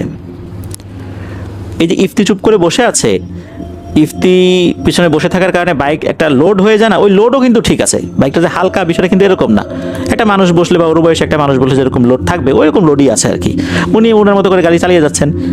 একটা পর্যায়ে এই ফাহাদ ভাই ওই ইফতিকে বলছেন যে হ্যাঁ রে ইফতি, তুই তো আমাকে কল দিতে পারতি, এত রাতের বেলা তুই আবার আসলি এই পর্যন্ত, তো কল দিতি আমি চলে আসতাম, এত রাতে তুই আসলি। তো হচ্ছে কোনো কথা বলে না, বলে ভাই এত কথা বলার সময় নাই, তাড়াতাড়ি গাড়ি চালান। কিছুক্ষণ পর ফাহাদ ভাইয়ের কাছে মনে হলো, আচ্ছা এই এতটা পথ রাতের বেলা ইফতি একা একা কিভাবে আসলো, কিসে আসলো? কোনো অটোতে আসছে বলে তো মনে হলো না, রাস্তায় তো একটা অটোও নাই এখন, সে কিভাবে আসলো? ও তো কিছুই বললো না। তখন উনি আবার বলছেন, আরে ইফতি তুই এখান পর্যন্ত আসছিলি কিভাবে, আমার বাসা পর্যন্ত আসছিলি কিভাবে? তখন ইফতি বলে যে ভাই এত কথা বলতে পারবো না, আসছি কোনোভাবে, আপনি চলেন তাড়াতাড়ি। তো এই কথা বলতে বলতে ওনারা চলে আসেন ওই কাচারি ঘাট নামক স্থানে। ওই যে সেলিম ভাই ওনাদের বাসা ওই বাসার কাছাকাছি। তো এই পর্যন্ত আসতে আসতে কিন্তু রাস্তায় কোনো সমস্যা হয়নি, কোনো প্যারানর্মাল ঘটনাও ঘটেনি। তো কাচারি ঘাট থেকে এই সালমান ভাইদের মানে সেলিম ভাইদের বাসায় হেঁটে যেতে হবে। রাস্তাটা খুব চিকন, তো বাইক নিয়ে ভেতরে যাওয়া যায় না, বাইকটা একটা জায়গায় রেখে তারপর যেতে হয়। ওই কাচারি ঘাটের পাশেই লঞ্চ ঘাট, আর দিনের বেলাতে গ্রাম্য বাজার বসে, এখানে কিছু দোকানপাটও আছে। তো এই ফাহাদ ভাই মোটর সাইকেল থেকে নেমে উনি হাঁটা শুরু করেছেন। অল্প একটু হাঁটার পর পেছন দিকে তাকিয়ে দেখেন পেছনে ইফতি নাই। ইফতিকে দেখতে না পেয়ে উনি রাখছেন, ইফতি ইফতি কোথায় রে? তখন দূর থেকে আওয়াজ আসে, ও ফাহাদ ভাই এই যে আমি এখানে, এই যে বড় কড়ই গাছের নিচে, এদিকে আসেন। উনি দূর থেকে দেখছেন ওখানে একটা বড় কড়ই গাছ, ওই কড়ই গাছের নিচে ইফতি দাঁড়িয়ে আছে। তখন এই ফাহাদ ভাইয়ের মেজাজটা কিঞ্চিত গরম হয়। উনি বলেন যে এই মিয়া, তুমি এইখানে দাঁড়ায় আসো, একটা অসুস্থ রুগীকে ডাক্তারের কাছে নিয়ে যেতে হবে, এ কথা বলার জন্য আমার কাছে আসলা? আমি এই পর্যন্ত আগাইলাম আর তুমি এই কড়ই গাছের নিচে দাঁড়ায় আছো, মজা নাও? এই কথা সমান মানে যখন শুনেছে এই ইফতি, তখন সে জোরে জোরে অট্ট হাসি হাসতে থাকে এবং বলতে থাকে, অত দূর তো যাওয়ার দরকার নাই, সেলিম ভাইকে খোঁজার জন্য আপনি তার বাসায় যাওয়ার কি দরকার, সেলিম ভাই তো এখানেই আছে। তখন ফাহাদ ভাইয়ের মেজাজ আরও গরম হয় যে এই এখন কি হাসার সময়? রাত বাজে কয়টা? ঘুম কামাই দিয়ে চলে আসে এখানে বন্ধুকে ডাক্তারের কাছে নেওয়ার জন্য, আর তুই বেটা হাসছিস এখানে? কোথায় সেলিম, কোথায়? ওই যে উপরের দিকে তাকান। তখন উনি উপরের দিকে তাকিয়ে যারা দেখতে পান, এটা দেখে মারাত্মক ভয় পান। উনি দেখেন ওই কড়ই গাছের একটা ডালে এই সেলিম ভাই গলায় ফাঁস দিয়ে ঝুলছেন, আর এই ফাঁসের দড়িটা গলার সাথে এমনভাবে আটকে রয়েছে, যেই জায়গাটাতে চাপ দিয়ে ধরেছে দড়িটা, ওখান থেকে টপ টপ করে রক্ত পড়ছে। ওনার চোখ দুটো অনেক বড় বড়, মুখ দিয়ে লালা ঝরছে, জিহ্বাটাও অনেক বড় হয়ে আছে, বড় বড় চোখ করে ওনার দিকে তাকিয়ে আছে। হঠাৎ করেই ওই চোখের পলক পড়তে থাকে আর লাশটা হাসতে থাকে। এই দৃশ্য দেখার পর ফাহাদ ভাই তো মারাত্মক ভয় পেয়েছেন, উনি এক চিৎকার দিয়ে ওখানে সেন্সলেস হয়ে পড়ে যান। এদিকে হয় কি, ওখানে কাছাকাছি যে দোকানগুলো রয়েছে ওই দোকানগুলোর যারা মালিক এদের মধ্যে কেউ কেউ আবার দোকানের মধ্যেই ঘুমায়। চিৎকার শোনার পর তারা চিন্তা করলে কী ব্যাপার, এখানে চিৎকার দিল কে, এরকম কয়েকজন আবার দোকান থেকে বের হয়, একজন আরেকজনকে জিজ্ঞেস করে আচ্ছা চিৎকারের আওয়াজটা কোত্থেকে আসলো। তখন তারাও দেখতে পায় যে একটা পাশে একটা বাইক দাঁড় করিয়ে রাখা। তখন তারা চিন্তা করছে নিশ্চয়ই এই বাইকওয়ালা চিৎকার দিয়েছে। ওনারা খুঁজতে থাকেন টর্চ লাইট নিয়ে। অল্প সময়ের মধ্যেই দেখতে পান যে ওই করই গাছের নিচে এই ফাহাদ ভাই সেন্সলেস অবস্থায় পড়ে আছেন। ফাহাদ ভাইকে ওনারা আবার চিনতেন, সবসময় দিক দিয়ে ফাহাদ ভাই আসা যাওয়া করতেন, তো এই কারণে ওনারা সবাই ফাহাদ ভাইকে ভালো মতোই চিনতেন। ফাহাদ ভাই আবার ওনাদেরকে চিনতেন। এদিকে ওনারা তাড়াতাড়ি করে তার জ্ঞান ফেরানোর চেষ্টা করে। বেশ অনেকটা সময় পর ওনার জ্ঞান ফেরে, তো ওই লোকগুলো ধরাধরি করে ফাহাদ ভাইকে বাসায় নিয়ে এসে পরবর্তীতে এই যে আরেকটা ঘটনা ঘটে, সেটা হচ্ছে এই যে লোকগুলো ওনারা কিন্তু ওই সেলিম ভাইকে ডাকাডাকি করেছিলেন। সেলিম ভাই ঘুমিয়েছিলেন, সেলিম ভাই উঠেছে, বলছে কি হয়েছে, এই তোমার বন্ধু এই যে ফাহাদ তো অজ্ঞান হয়ে পড়ে আছে। সেলিম ভাই বলে যে ফাহাদ এখানে কেন আসবে, ও তো বাড়িতে চলে গেল, আমরা তো সারাদিন ঘোরাঘুরি করছি চট্টগ্রামে গিয়ে, আমরা সবাই তো ক্লান্ত, ওই এখানে কেন আসলো। উনিও না বুঝতে পারতেছেন না। পরে এই যে সেলিম ভাইও এই ফাহাদ ভাইকে সাথে নিয়ে ফাহাদ ভাইকে তার বাড়িতে দিয়ে আসেন আরও লোকজনের সহযোগিতায়। তো সকাল যখন হয় তখন ফাহাদ ভাই যখন একটু স্বাভাবিক হন, ফাহাদ ভাই সব ঘটনা সবাইকে খুলে বলেন। তখন তো সবাই বুঝতে পারে যে ঘটনাটা আসলে অন্যরকমভাবে ঘটছে। আর এই যে আগে যে একটা সাদা ধোঁয়া উনি দেখতে পেতেন, রুমের মধ্যে কি কি দেখেছেন, রাস্তা ক্রস করার সময় কি দেখেছেন, এই বিষয়গুলো পরিবারের সদস্যদেরকে বলেছিলেন আর কি। পরিবারের সদস্যরা বলেছিল আগে কি কিছু হয়েছিল, তখন আগের ঘটনাগুলো যখন খুলে বলেন তখন তারা চিন্তা করে এখন তো অতি দ্রুততার সাথে কোনো একটা কবিরাজ দেখাতে হবে। তো এই যে ফাহাদ ভাইয়ের দাদির এক ভাই, উনি আবার ঝাড়ফুঁক জানতেন, রুকিয়া করতেন, ওনাকে খবর দেওয়া হয়। তো উনি আসেন, উনি এসেই এক গ্লাস পানিতে মনে মনে কি যেন পরে ফু দিয়ে পানিটা এই ফাহাদ ভাইকে খেতে বলেন। ফাহাদ ভাই খান। এরপর উনি জিন হাজির করার প্রক্রিয়া করেন যে ফাহাদ ভাইয়ের উপর যে আসর করছে বা বিরক্ত করছে সে আসলে কে, একে হাজির করবেন। উনি চিন্তা করেছিলেন যে ফাহাদ ভাইয়ের উপরে হাজির করবেন। একটা ঘরের মধ্যে যখন উনি হাজির করার চেষ্টা করছেন, ঘটনা যেটা হয় সেটা হচ্ছে ফাহাদ ভাইয়ের উপরে ওই জিনটার হাজির হয়নি। হঠাৎ করে রুমের ভিতর থেকে অদৃশ্যভাবে কেউ কথা বলছে, এই আমাকে ডাকছিস কেন। তখন ওই যে যিনি হাজির করেছেন ফাহাদ ভাইয়ের দাদির ভাই, উনি বলছেন যে এই তুই এই ছেলেটাকে কেন বিরক্ত করছিস। তখন নাকি ওই জিনটা বলে যে আমি ওই কাচারি ঘাটের ওই করই গাছটাতেই থাকি, এই ছেলেটা ওদিক দিয়ে সবসময় আসা যাওয়া করে, তো দেখে ভালো লাগছে, আমি ওর সাথে সংসার করব। এই জন্যই ওর রুমে মাঝে মাঝে আসা যাওয়া করতাম যখন ওর স্ত্রী বাসায় থাকতো না, ও আমাকেই দেখতো। তখন এই যিনি হাজির করেছেন আর কি, উনি বলেন যে দেখ ওর ঘর সংসার আছে, ওর স্ত্রী আছে, কোনো ধরনের কোনো বিরক্ত ওকে করবি না, সে তো যেতে চাই না। আর এই ধরনের আশিক জিন লেগে গেলে তারা কিন্তু যেতে চায় না। আর এই ধরনের সমস্যার ক্ষেত্রে চিকিৎসা পদ্ধতি কেমন হতে হবে এটা ওনারও জানা ছিল। উনি ওনার মতো করে যখন রুকিয়া শুরু করেছেন তখন ওই জিনটা চিৎকার চেঁচামেচি শুরু করেছে। ওই জিনটাকে উনি কিন্তু কোনো আঘাতও করেননি, উনি ওনার মতো করে দোয়া দরুদ পাঠ করছেন। আর ওই জিনটা কিন্তু কারো শরীরেও প্রবেশ করেনি, ওই রুমের মধ্যে একটা গায়েবীভাবে কথা হচ্ছে। এরপর একটা সময় সে যন্ত্রণায় চিৎকার করতে করতে বলে ঠিক আছে আমাকে আর কষ্ট দিও না, আমি চলে যাব। এরপর নাকি ভয়ঙ্কর একটা দমকা বাতাস মনে হলো রুম থেকে বেরিয়ে গেল। যখন বের হয়ে গেল তখন জানালা, মানে রুমের মধ্যে যে জানালা দরজা রয়েছে এগুলো ধরাম করে খুলে গেল, আর তখনই বাতাসটা বাইরে বেরিয়ে গেল। যিনি হাজির করেছেন উনি বলেছিলেন যে আল্লাহর রহমতে এরপর আর কোনো সমস্যা হবে না, তবে ফাহাদ ভাইকে কিছু পরামর্শ দিয়ে দেন যে সমস্যা হবে না, কিন্তু নিজের ভুলের কারণে আবার যদি সমস্যা ডেকে আনে তাহলে কিন্তু আবার বিপদ হবে। এই জন্য রাত বিরেতে আর চলাচল করা যাবে না, ওনার চলাচলের ক্ষেত্রে যথেষ্ট সতর্ক হতে হবে। তো উনি যথেষ্ট সতর্কতার সাথে এখনও চলাফেরা করছেন। এরপরে আল্লাহর রহমতে কোনো সমস্যা হয়নি। ওনাদের এখন দুটা সন্তান, একজনের বয়স 2 বছর আর একজনের বয়স 6 মাস। তাদের জন্য দোয়া চেয়েছেন, আমরা দোয়া করি এই আফরিন আপু, তারপর ওনার হাজব্যান্ড, ওনার সন্তান যে 2 জন, ওনারা ভালো থাকুন, সুস্থ থাকুন, নিরাপদে থাকুন, আমরা দোয়া করি আপনার ধর্মবলের পক্ষ থেকে। ধন্যবাদ জানাচ্ছি আফরিন আপুকে আপনার পাঠানো ঘটনার জন্য। প্রিয় লিসেনার, চলুন চলে যাবো আমাদের এবারের থার্সডে নাইটের 192তম এপিসোডের পরবর্তী আরও একটি নতুন ঘটনায়।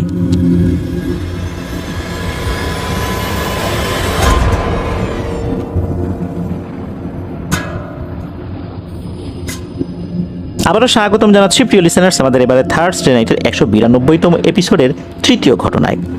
এখন যে ঘটনাটি আপনাদের সাথে শেয়ার করব, এই ঘটনাটি আমাদেরকে পাঠিয়েছেন একজন ট্রাক ড্রাইভার। ওনার পাঠানো ঘটনা এর আগেও আমরা প্রচার করেছি। বিশেষ করে একটি ঘটনা মুন্ডহীন নারী শিরোনামে প্রচারিত হয়েছিল আমাদের থার্সডে নাইটের 111তম এপিসোডে। ওনার নাম মোহাম্মদ মাজহারুল আলম। ওনার বাড়ি কিশোরগঞ্জ জেলার কুলিয়ারচর উপজেলার ফরিদপুর ইউনিয়নের একটি গ্রামে। সঙ্গত কারণে গ্রামের নামটি উনি প্রকাশ করতে নিষেধ করেছেন। ঘটনাটি ঘটেছিল 1985 থেকে 1990 সালের মধ্যবর্তী কোনো একটি সময়। তখনও কিন্তু এই মাজহারুল আলম ভাইয়ের জন্ম হয়নি। ঘটনাটি এই মাজহারুল আলম ভাই ওনার চাচা মহিউদ্দিন সাহেবের মুখে অনেকবার শুনেছেন। এই ঘটনাটা এই যে মাজহারুল আলম ভাই ওনার যে ফুপু বাড়ি নরসিংদীর পলাশ উপজেলার খানিপুর গ্রামে, তো ওই জায়গাতে ঘটেছিল। তো ফুপুর বড় সংসার, 5 সন্তান, এই 5 সন্তান সামলাতে ওনার খুব কষ্ট হতো। এই জন্য এই মাজহারুল আলম ভাইয়ের দাদি ওনাদের পাশের গ্রামের এক নিঃসন্তান বিধবাকে ফুপুর বাসায় কাজের জন্য পাঠিয়েছিলেন, যাতে কাজে একটু সাহায্য হয়। তো উনি ছিলেন নিঃসন্তান বিধবা, যার কারণে ওনার পিছু টান ছিল না। আর উনি যে কাজের লোক হিসাবে ওখানে গিয়েছেন, বিষয়টা এভাবে বললেও ভুল হয়ে যাবে, কেননা উনি কিন্তু ওই দাদির দুঃসম্পর্কের আত্মীয় ছিলেন। হঠাৎ একদিন দেখা গেল গাড়িতে করে একটা লাশ নিয়ে হাজির হলো এই মাজহারুল আলম ভাইয়ের ফুপা। তো ফুপার সাথে লাশ দেখে বাড়ির সবাই ভয় পেয়ে গিয়েছিল। ঘটনাটা কি, কার লাশ? পরে সবাই জানতে পারলো এটা আসলে ওই বৃদ্ধা ভদ্র মহিলার লাশ, যিনি নিঃসন্তান বিধবা ছিলেন। মূলত উনি তো বেশ বয়স্ক হয়ে গিয়েছিলেন, হঠাৎ করে অসুস্থ হয়ে পড়েন, আর এই কারণেই উনি মারা যান। লাশ নিয়ে ফুপা নিজেই হাজির হয়েছেন বাড়িতে। তখন তো এরকম মোবাইল ফোন ছিল না, খবর আসতে আসতে দেরি হয়ে যেত। লাশ যখন ওনাদের বাড়িতে এসে পৌঁছালো তখন তো সন্ধ্যা পার হয়ে গেছে। দাদি চাইলেন ওনার লাশটা রাতেই পাশের গ্রামে ওনার আত্মীয়দের কাছে পৌঁছে দিতে। বলে রাখা ভালো যে ওই এলাকায় গাড়ি যাওয়ার মতো তেমন কোনো রাস্তা ছিল না, যার কারণে আলাদাভাবে একটা ভ্যান রিজার্ভ করে নিয়ে যেতে হবে। ওনারা কিন্তু লাশটা গাড়িতেই নিয়ে আসছিলেন, কিন্তু ওই এলাকায় যাবার তো আসলে রাস্তা নাই, কী আর করা, অন্যভাবেই যেতে হবে। তখন এই যে মহিউদ্দিন চাচা, তারপর এই যে আমাদের মাজহারুল আলম ভাইয়ের এক চাচাতো ভাই যার নাম হচ্ছে বিল্লাল, তারপর ওনার ফুফাতো ভাই ইসমাইল, ওনারা 3 জন মিলে একটা ভ্যান ঠিক করলেন। গন্তব্য যে অনেক দূরে তাও বলা যাবে না, ম্যাক্সিমাম 5 কিলোমিটার মতো রাস্তা। তখন রাত বাজে 9টা, অনেক রাত এটাও বলা যাবে না। তবে গ্রামের প্রেক্ষাপটে আর ওই সময় 1985 থেকে 90 সালের মধ্যবর্তী সময়ের কথা যদি চিন্তা করি, তাহলে সেটা অনেক রাত। লাশ পাশের গ্রামে নেয়ার প্রস্তুতি নিতে নিতে বেশ কিছুটা সময় অতিবাহিত হলো। তখনকার দিনে মাটির রাস্তা, দুপাশে ঝোপঝাড় আর জঙ্গল, কোনো ইলেকট্রিক লাইট নেই। চাচার হাতে শুধু একটা জ্বলন্ত হারিকেন রয়েছে। ভ্যানের ক্যাচ ক্যাচ শব্দ আর ধুলো ওড়ানো অন্ধকার রাস্তা দিয়ে ওনারা এগোতে থাকলেন। রাস্তার মাঝে প্রায় 2 কিলোমিটার জায়গা ছিল একদম শুনশান নীরব, কোনো ঘর বাড়ি নাই। সেই রাস্তার পাশে একটা পরিত্যক্ত পুরনো বাড়ি ছিল। ভ্যানটা যখন ওই বাড়ির সামনে দিয়ে যাচ্ছে, হঠাৎ দেখা গেল বাড়ির ভেতর থেকে একজন মহিলা বের হয়ে আসছেন। পরনে সাধারণ একটা ছেঁড়া ফাটা ময়লা শাড়ি, আর ওনার কোলে কাপড় দিয়ে পেঁচানো একটা ছোট বাচ্চা। বাচ্চাটা একদম নবজাতক শিশুর মতোই মনে হচ্ছে। ওই মহিলাটি কিন্তু ভ্যান থামালেন না, বরং ভ্যানের সাথেই হাঁটতে শুরু করলেন। চাচা প্রথমে ভাবলেন এই রাতে বাচ্চা কোলে নিয়ে এই মহিলা কোথায় যাচ্ছে। হারিকেনের আলো ওনার দিকে ধরতেই বাচ্চাটা হঠাৎ কাঁদতে শুরু করলো, কিন্তু সেই কান্নাটা কোনো বাচ্চার কান্নার মতো ছিল না। চাচা বলেছিলেন মাঝরাতে বিড়াল ডাকলে যেমন শোনায়, বাচ্চাটা মনে হচ্ছে ঠিক সেভাবে চিৎকার করছিল। হাঁটতে হাঁটতে মহিলাটি একটা সময় কথা বলে ওঠে। সে বলে ওঠে, তোমরা আমার বোনের লাশটি আমাকে দিয়ে যাও, ও আমার বোন। চাচা তো তখন অবাক হলেন, উনি তো ওই মহিলাকে চিনতেন না, আর যে মারা গেছে ওনার কোনো বোনও ওই সময় জীবিত ছিল না। এছাড়া ওই পরিত্যক্ত বাড়ির ভেতর থেকে মাঝরাতে কে কিভাবে জানবে কি করে যে একটা লাশ এদিক দিয়ে যাচ্ছে? আর যদি বুঝেও থাকে, সে বুঝবে কিভাবে এটা তার বোনের লাশ? চাচার মনে কিন্তু খটকা লাগলো। উনি লক্ষ্য করলেন মহিলাটি যখন মাটির রাস্তার উপর দিয়ে হাঁটছেন, তখন ওনার পায়ের কোনো শব্দ হচ্ছে না। ওই মহিলাটা মনে হচ্ছে যে হাঁটার মতো করে উড়েই যাচ্ছে, এমনটা মনে হচ্ছে। হয়তো বা 1 ইঞ্চি 1.5 ইঞ্চি মাটি থেকে উপরে হাঁটার মতো করে উড়ে যাচ্ছে। এদিকে এই যে বিল্লাল আর ইসমাইল, ওনারাও কিন্তু কিছুটা টের পেলেন। ওনারা আবার পেছন থেকে ভ্যান ধাক্কা দিচ্ছিলেন। মহিউদ্দিন চাচা, বিল্লাল, ইসমাইল আর যে ভ্যান চালক, মোট 4 জন কিন্তু ওখানে ছিল। এই 2 জন তো ধাক্কা দিচ্ছে পেছন থেকে। এদিকে চাচা সাহস করে বললেন, আমরা লাশটা ওনার আপন মানুষদের কাছে পৌঁছে দিতে যাচ্ছি, আপনি সরে দাঁড়ান। মহিলাটা সরবে না। ওই মহিলাটা বাচ্চা কোলে নিয়ে প্রায় আধা কিলোমিটারের মতো পথ ওই ভ্যানের পাশে পাশে চলেন, আর বারবার বলছে লাশটা তাকে দিয়ে দিতে। সেই সাথে বাচ্চাটার ওই বিকট এক বিড়ালের কান্নার মতো আওয়াজ তো হচ্ছেই। এমন আওয়াজ যেটা শুনলেই মাথায় ব্যথা অনুভূত হয়, এমন একটা আওয়াজ। পরিস্থিতি এমন হয়েছিল যে ভ্যান চালক ভয়ে ঠিকঠাক মতো ভ্যানই ঠেলতে পারছিল না। চাচাও বুঝতে পারলেন যে বিষয়টা স্বাভাবিক কিছু না। উনি তো মনে মনে দোয়া দরুদ পড়তে শুরু করেছেন। অনেকটা পথ যাওয়ার পর সামনে থেকে মনে হচ্ছে যে কেউ একজন হারিকেনের আলো বা এই টাইপের কোনো আলো নিয়ে আস্তে আস্তে হেঁটে আসছে। আর দূর থেকেও দেখা যাচ্ছে দূরে কোনো ঘর বাড়ি আছে, সেই বাড়ির মধ্যে আলো জ্বলছে, অথবা কুপির আলো বা হারিকেনের আলো এরকম কিছু একটা জ্বলছে আর কি। তখন তো ওইদিকে ইলেকট্রিসিটি আসেনি। তখন নাকি ওই মহিলাটা অদ্ভুতভাবে মিলিয়ে গেল। মিলিয়ে যাওয়ার পর একটা গুরুগম্ভীর আওয়াজ আসলো, কাজটা তোরা ভালো করিসনি। এটা শোনার পর চাচাও সাহস করে বললেন, হ্যাঁ হ্যাঁ, তোমাদের মনের মতো হইলেই তো সব কাজ ভালো। খেয়ে আর কাজ পেলাম না, তোমার কাছে লাশ দিয়ে দেই, যা করছি ভালোই করছি। ওনার এই কথারও কিন্তু কোনো প্রতি উত্তর আসলো না। ওই বাচ্চারও আর কোনো কান্না সারা শব্দ নাই, ওই মহিলার সাথেও ওই কান্নার শব্দ মিলিয়ে গিয়েছে। ওই দিক থেকে আসলেই কেউ একজন আসছিল। তো সে কিন্তু যখন আসছিল জিজ্ঞেস করলো এটা কার লাশ, তখন ওনারা বললেন, উনিও পাশ কাটিয়ে চলে গেলেন। এরপর ওনারা ঠিকঠাক মতোই ওই লাশটাকে তার আত্মীয়দের কাছে পৌঁছে দিলেন। তবে পৌঁছে দেওয়ার পর এই রাস্তায় কি ঘটনা ঘটেছে এটা যখন বলা হলো, তখন ওই বাড়ির সদস্যরা এক অদ্ভুত তথ্য দিলেন। সেটা হচ্ছে, এই যিনি মারা গিয়েছেন ওনার একটা বড় বোন ছিল, উনিও বহু আগে মারা গেছেন। তবে উনি যখন মারা যান একা মারা যাননি, ওনার একটা নবজাতক শিশু ছিল। নবজাতক শিশু এবং মা একসাথেই মারা গিয়েছিলেন।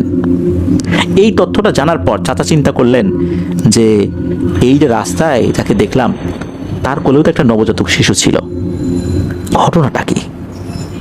এইরকম একটা ব্যাপার ওনাদের সবার সাথে ঘটেছে। ওখানে কিন্তু ভ্যান চালক সহ মোট 4 জন মানুষ ছিল। 4 জন মানুষই কিন্তু এটা দেখেছে। এমন একটা ঘটনা এইভাবে ঘটে গেল, এটা জানার পর ওনারা নিজেরাও অনেক ভয় পেয়েছিলেন।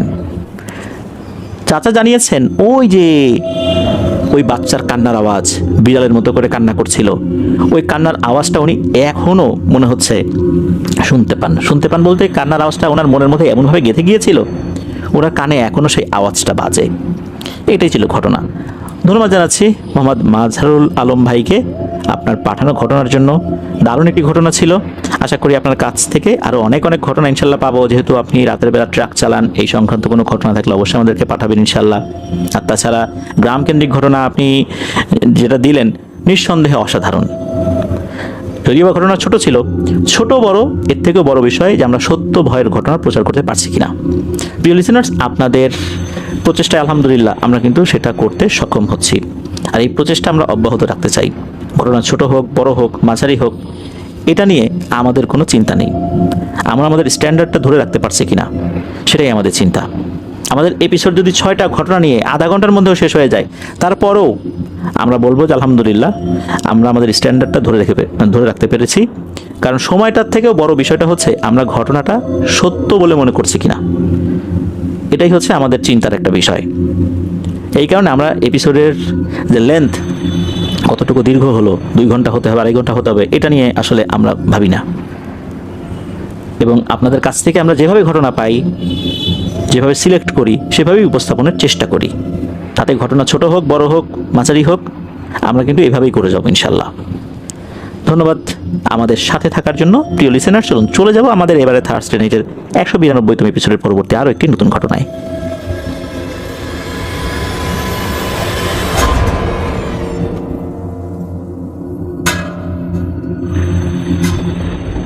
স্বাগতম জানাচ্ছি প্রিয় লিসেনার্স আমাদের এবারে থার্সডে নাইটের 192তম এপিসোডের 4র্থ ঘটনায়।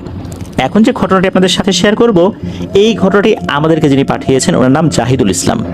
ওনার গ্রামের বাড়ি চাঁদপুর জেলার ফরিদগঞ্জ উপজেলার 4 নং পশ্চিম সুবিদপুর ইউনিয়নে। উনি সদ্য সরকারি তিতুমির কলেজ থেকে মাস্টার্স সম্পন্ন করে এখন একটি প্রাইভেট কোম্পানিতে কর্মরত রয়েছেন। ঘটনাটি ঘটেছিল 2011 সালে। উনি তখন প্রাইমারি স্কুল থেকে পাশ করে মাদ্রাসায় ভর্তি হয়েছিলেন। মাদ্রাসাটি ওনাদের বাড়ির পাশেই। যেহেতু উনি প্রাইমারি অর্থাৎ জেনারেল সাইড থেকে লেখাপড়া করে মাদ্রাসায় ভর্তি হয়েছিলেন, শোল্লা দাখিল মাদ্রাসায় উনি ভর্তি হয়েছিলেন আর কি। তো উনি আরবিতে একটু দুর্বল ছিলেন। আরবিতে দক্ষ হওয়ার জন্য ওনাদের মাদ্রাসার পাশেই যে মসজিদটা ছিল, ওই মসজিদের যিনি ইমাম সাহেব ছিলেন তার কাছে প্রাইভেট পড়তে শুরু করেন। শুধু উনি একা নন, মোট 4-5 জন মিলে আর কি ওনার কাছে একটা ব্যাচ করে প্রাইভেট পড়তেন। ওই হুজুরের নাম ছিল ফয়েজুল্লাহ। যেহেতু মাদ্রাসা মসজিদ একসাথেই ছিল, হুজুরের থাকার জন্য মাদ্রাসার একটি রুম হুজুরকে দেওয়া হয়েছিল। তো মূলত সেই রুমেই ওনারা প্রাইভেট পড়তেন। মাদ্রাসার বর্ণনা একটু দেওয়া দরকার। মাদ্রাসাটির পূর্ব পাশে একটা দোতলা ভবন, দক্ষিণ পাশে একটি একতলা ভবন, পশ্চিম পাশে একটি দোতলা ভবন, আর এর পাশেই ছিল মসজিদ। পূর্ব পাশে এক কোনায় ওয়াশরুম আর টিউবওয়েল ছিল। হুজুর দক্ষিণ পাশের ভবনের একটি রুমে থাকতেন, যার পেছনে ছিল ঘন জঙ্গল আর বাঁশঝাড়। তো এই যে জাহিদুল ভাই, ওনারা কিন্তু বেশিরভাগ সময় সন্ধ্যার পর পড়তে যেতেন, কখনো আবার এশার সালাত আদায় করার পর পড়তে যেতেন, আবার কখনো হুজুরের সাথেই রাত্রে ওনারা থেকে যেতেন, গল্প শুনতেন। তো একদিন এরকমই পড়ার ফাঁকে এই জাহিদুল ইসলাম ভাইয়ের এক বন্ধু, যার নাম হচ্ছে ফয়সাল, তার আবার জল বিয়োগ করার দরকার হয়। তো সে গিয়েছে জল বিয়োগ করার জন্য। তো যখনই সে বসেছে, হঠাৎ করে ওই সময় ইলেকট্রিসিটি চলে যায়। অনেক সময় দেখা যাচ্ছে যে আমরা ওয়াশরুমে গিয়েছি, ওয়াশরুমের ভিতর তো যদি হঠাৎ করে আলো বন্ধ হয়ে যায়, ঘুটঘুটে অন্ধকার হয়ে যাবে কিন্তু। আর ওইখানে তো এমন একটা পরিবেশ, গ্রামীণ পরিবেশ, আলো বন্ধ হয়ে গেলেও কিন্তু হালকা হালকা যে আলো, বলতে যেটা বোঝাতে চাচ্ছি, চাঁদের হালকা আলো যদি থাকে তাহলে কেমন দেখা যাবে। আবার হঠাৎ করে যদি চতুর্দিকে অন্ধকার হয়ে যায়, তখন কিন্তু ওই অন্ধকারটা চোখে সইয়ে নিতে অল্প কিছুটা সময় লাগে। তো হঠাৎ করে চতুর্দিকে অন্ধকার হয়ে গেছে, আর ওই ওয়াশরুমের ওখানে তো আলো ছিল, হঠাৎ করে অন্ধকার হয়ে যাওয়ার কারণে তার চোখে একটু সয়ে নিতে সময় লেগেছিল 10 সেকেন্ডের মতো। ওই সময় এসে খেয়াল করলো যে ওয়াশরুমের যে বেড়াটার ওই পাশে মনে হচ্ছে কেউ একজন দাঁড়িয়ে আছে, অথচ ওইখানে কিন্তু কারো দাঁড়িয়ে থাকার কথা না। মনে হচ্ছে কালো একটা অবয়ব এরকম একটা কিছু দাঁড়িয়ে আছে। তো ফয়সাল আবার বলে ওঠে, এই কে রে, ও পাশে কে? যখন এটা বলেছে তখনই ঘটে একটা ঘটনা। মনে হচ্ছে ওই পাশ থেকে কেউ একজন ওই বেড়ায় সজোরে দিয়েছে একটা লাথি, আর ওই বেড়াটা কাত হয়ে ভেঙে ওই ফয়সালের গায়ের উপরে পড়েছে। তবে ফয়সাল ব্যথা পেয়েছে বিষয়টা এরকম না, এটা তো একটা হালকা বেড়া ছিল। তো ফয়সাল ওখান থেকে সরে চলে আসে। ফয়সাল ওখানে আর কাউকে দেখে না। যখন আবার চোখের একটা সহনীয় ক্ষমতা চলে আসে ওই অন্ধকারে, তখন দেখেছে যে ওখানে কিছু নেই। যখন সে হুজুরের কাছে আসে, হুজুরের কাছে এসে বলে যে এই ঘটনাটা ঘটছে, তখন ওই হুজুর বলে, আরে ও কিছু না, মনে হয় কুকুর বিড়াল টিড়াল ছিল। এদিকে ফয়সাল চিন্তা করছে, কুকুর বিড়াল যদি হয় তাহলে এত বড় একটা কালো অবয়ব আমি দেখলাম কেন? এটা হচ্ছে ফয়সালের মাথায় আসছে। যাই হোক, ফয়সাল এটা নিয়ে আর তেমন কোনো কথা বাড়ায়নি। তবে এরপর থেকে প্রায় শোনা যেত ছাদের উপর কেউ হাঁটলে যেমন শব্দ হয় এমন শব্দ হচ্ছে, কেউ আবার মাদ্রাসার জানালায় টোকা দিচ্ছে। তবে গুরুতর কোনো সমস্যা করছে না, যেহেতু ওনারা হুজুরের কাছে থাকতেন, মাঝে মাঝে ওনারা এরকম থাকতেন আর কি। তো এরকম থাকার একটা রাতের ঘটনা, একদিন রাত 3টার দিকে জল বিয়োগ করার জন্য এই জাহিদুল ইসলাম ভাই বাইরে গিয়েছেন। উনি দেখেন মসজিদের বারান্দায় কেউ একজন নামাজ পড়ছে। তো কাছে গিয়ে দেখতে চেয়েছিলেন যে এত রাতের বেলা গ্রামের মসজিদে কে আসবে নামাজ পড়ার জন্য। উনি কাছাকাছি গিয়ে আবার কি মনে করে ফেরত আসলেন, চিন্তা করেন যাই হুজুরকে গিয়ে বলি। হুজুরকে যখন ডাক দিয়েছেন, হুজুর ভাই খবরদার ওদিকে যাবি না, যা তুই যে কাজ করার জন্য বের হয়েছিস সেটা করে এখনই গিয়ে শুয়ে পড়। তো উনি সেটাই করেছেন। উনি আর ওই মসজিদের ওইদিকে অ্যানালাইসিস করার জন্য যান নাই যে ওখানে আসলে কে নামাজ পড়ছে। তো একদিন হয়েছে কি, ওনাদেরই একজন ছাত্র ভাই, সে আবার দাঁড়িয়ে জল বিয়োগ করছিল। ওই সময় কে যেন তার ঘাটটা ধরে পেছন দিকে শুকনো মাটির উপর আছাড় মেরেছিল। তো আছাড় খাওয়ার পর সে যে অনেক গুরুতর ব্যথা পেয়েছে বিষয়টা এরকম না, মানে ওইভাবেই আছাড়টা দিয়েছিল, মানে মাটিতে ফেলে দিয়েছিল এক পাশ করে। সে দেখে যে আশেপাশে কেউই নেই, সে তো বুঝতে পেরেছে যে কেন এমনটা হয়েছে। মাঝে মাঝে নাকি ওই মাদ্রাসার ছাত্ররা দিনের বেলাতে হোঁচট খেত। হাঁটতে হাঁটতে মনে হচ্ছে কারো পায়ের সাথে পা বেঁধে গেছে, পড়ে গেছে। অনেক সময় আমরা চলার পথে যদি কারো শরীরের সাথে ধাক্কা লাগে, কারো পায়ের সাথে পা বেঁধে যায়, যেমনটা হয় ওই রকম কিন্তু তারা ফিল করতো। আবার মাঝে মাঝেই তারা ফিল করতো কেউ তাদের পাশ দিয়ে হেঁটে যাচ্ছে, কিন্তু কে হেঁটে যাচ্ছে এটা বোঝা যাচ্ছে না। হাঁটার সময় এক ধরনের শব্দ হয় না, ওরকম শব্দ কিন্তু হতো।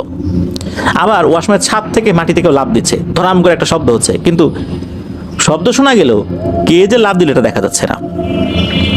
এরপরে আর একটা ঘটনায় আসি। ক্লাস 6 পর্যন্ত কিন্তু এই যে জাহিদুল ইসলাম ভাই ওই হুজুরের কাছে প্রাইভেট পড়েছেন। ক্লাস 7-এ ওঠার পর 2012 সালে ওনার অন্যান্য ক্লাসমেট সহ আরও যারা ছিলেন আর কি, তারা অন্য আরেকজন টিচারের কাছে পড়তেন। তো ওনার নাম ছিল রতন। উনি হিন্দু ছিলেন।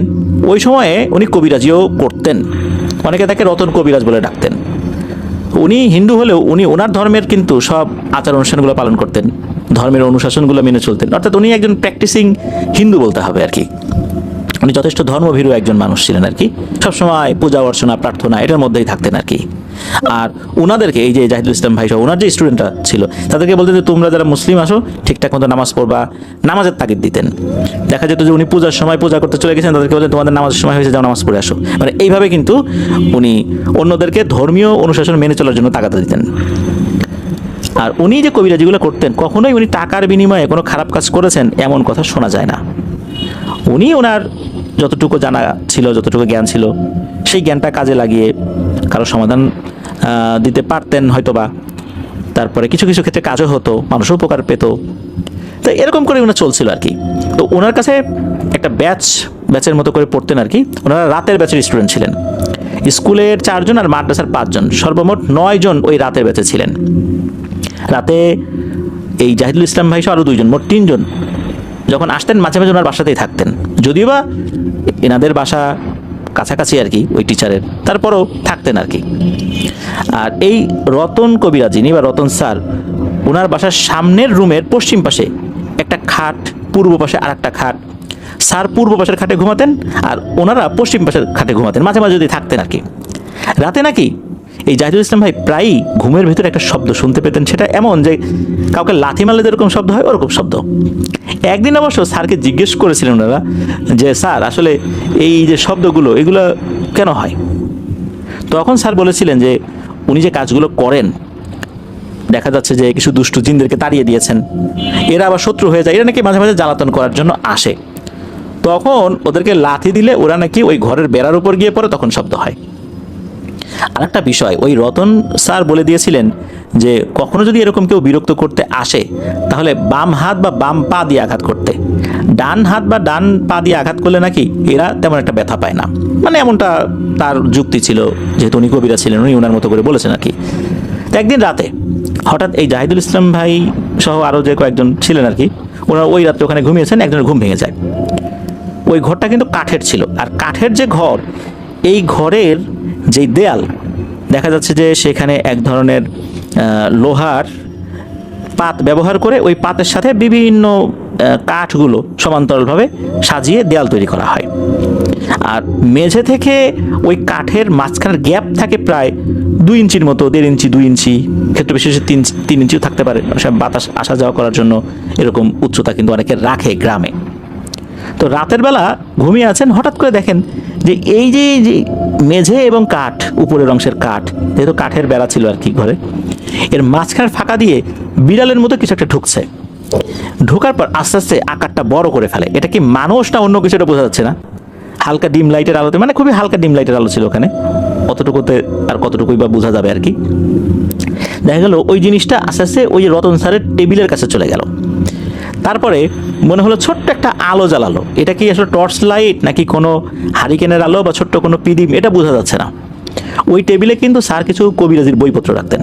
মনে হচ্ছে যে একটা কবিরাজির বই সে বের করলো, পৃষ্ঠা উল্টালো পাল্টালো। এই আলোতে কিন্তু কে এসেছে তার চেহারা কিন্তু বোঝা যাচ্ছে না। বেশ কিছুক্ষণ এরকম করে আবার বইটা সুন্দর করে রেখে দিয়ে ঠিক যেভাবে এসেছিল ওভাবেই চলে গেল।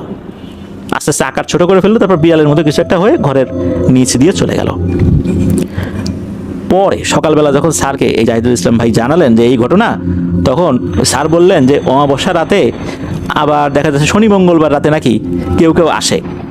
তবে রতন স্যার মানা করে দিয়েছিলেন যদি ওরা থাকা অবস্থায় এরকম কেউ কিছু দেখেও খবরদার, ডাক যেন না দেয়, কোনো শব্দ যেন না করে, ভয় না পায়। এরা এদের মধ্যে ঘুমাবে, চোখ খুলে যদি দেখেও তাতে কোনো প্রবলেম নাই, কিন্তু ভয় পাওয়ার দরকার নাই, এদেরকে ডাকাডাকি করার দরকার নেই, এমনটাই বলে দিয়েছিলেন। আসলে ঘটনাটা কি সত্য কিনা এইটার সত্যতা যাচাইয়ের জন্য এক অমাবস্যার রাতে ঘুমানোর ভান করে শুয়েছিলেন এই জাহিদুল ইসলাম ভাই। ঠিক মধ্যরাতের দিকে দেখেন যে ওই যে ঠিক ওই ঘটনা, যে নিচ দিয়ে বিড়ালের মতো কিছু একটা অবয়ব ভেতরে ঢুকেছে। তারপর শরীরটাকে একটু বড় করেছে, ছোট টর্চের হালকা আলো জ্বালিয়ে বই থেকে কি যেন একটা ঘাটাঘাটি করলো, এরপর আবার একই রকমভাবে চলে গেল। মনে হলো ছোট্ট একটা টর্চ, তবে এত ছোট টর্চ এটা গ্রামে আসলে মানুষের কাছে ওভাবে দেখা যেত না। এরপরে আর একটা অদ্ভুত ঘটনা ঘটতো, সেটা হলো যে প্রায়শই নাকি ওনাদের শার্ট প্যান্টের পকেটে টাকা পেতেন। ভেবেছিলেন হয়তো বা ভুলে টাকাগুলো পকেটে ওনারা রেখে দিয়েছিলেন, খেয়াল নেই। কিন্তু এরকম একবার দুবার না, মাসের পর মাস এরকম পেয়েছেন। এক একদিন এক একজনের জামা প্যান্টের পকেটে টাকা পাওয়া যেত, বেশি নাই, 50 থেকে 60 টাকার মতো এরকম আর কি। স্যারকে জানানোর পর স্যার বলেছিলেন যে এটা কিন্তু অপব্যবহার করা যাবে না, খাওয়া দাওয়া করতে হবে, হয় নিজে খেতে হবে, না হয় অন্য কাউকে খাইয়ে দিতে হবে, এছাড়া অন্য কোনো কাজে টাকা ব্যবহার করা যাবে না। আর খারাপ কাজে তো করাই যাবে না, বিড়ি সিগারেটের ধারে কাছেও যাওয়া যাবে না। এই জিনিসটা মূলত ওই যে যারা আসতো স্যারের কাছে, দেখতো যে এখানে বাচ্চারা শুয়ে তাই কোনো ডিস্টার্ব করে না, এরাও কিন্তু টের পেতো যে তাদেরকে দেখছে, তো ওরাই খুশি হয়ে মূলত ওদেরকে নাস্তা করার জন্য টাকাটা রেখে দিত কারো না কারো প্যান্টের পকেটে। আর স্যার এই কথা বলার পর এই টাকা দিয়ে ওনারা বিকালের নাস্তা করতেন। একদিন ওনারা সবাই বৃহস্পতিবার রাতে পড়ার ফাঁকে নামাজের যে টাইমটা দিয়েছিল সেই টাইমে ওনারা নাস্তা করতে গিয়েছেন আর কি। তারপর নাস্তা করে নামাজ পড়েছেন। তারপরে একটা ঘটনা ঘটে যে ওনাদের একজন একটা দুষ্টামি করেছে, ওনাদের এক সহপাঠী লুঙ্গি ধরে টান দিয়েছে, টান দিয়ে লুঙ্গি খুলে একটা গাছের সাথে ঝুলিয়ে দিয়েছে। মজা করে এই দুষ্টামিটা করেছে, যদিও বা এটা করা খুবই একটা বাজে কাজ। এরপর লেখাপড়া শেষ করে শুক্রবার তো ছুটি, পরদিন ছুটি, এই কারণে ওই রাত্রে আর কেউ বাসায় ছিল না। তবে যে এই লুঙ্গি টান দিয়ে খুলে ফেলেছিল তার এক সহপাঠীর, মানে এই দুষ্টামিটা যে করেছিল, সে অবশ্য ওই রাত্রে বাড়িতে যায় নাই, সে ঘুমিয়েছিল একটা চকির উপরে। সেও তো রাতে লুঙ্গি উপরেই ঘুমাতো। সকালে উঠে দেখা গেল যে উনি কাঁথা গায়ে দেয়া, তার পরনে লুঙ্গি নেই, আর ওই লুঙ্গিটা খাটের স্ট্যান্ডে, মানে ওই চৌকি যে একটা স্ট্যান্ড ছিল মশারি টানানোর জন্য, ওখানে ঝুলানো।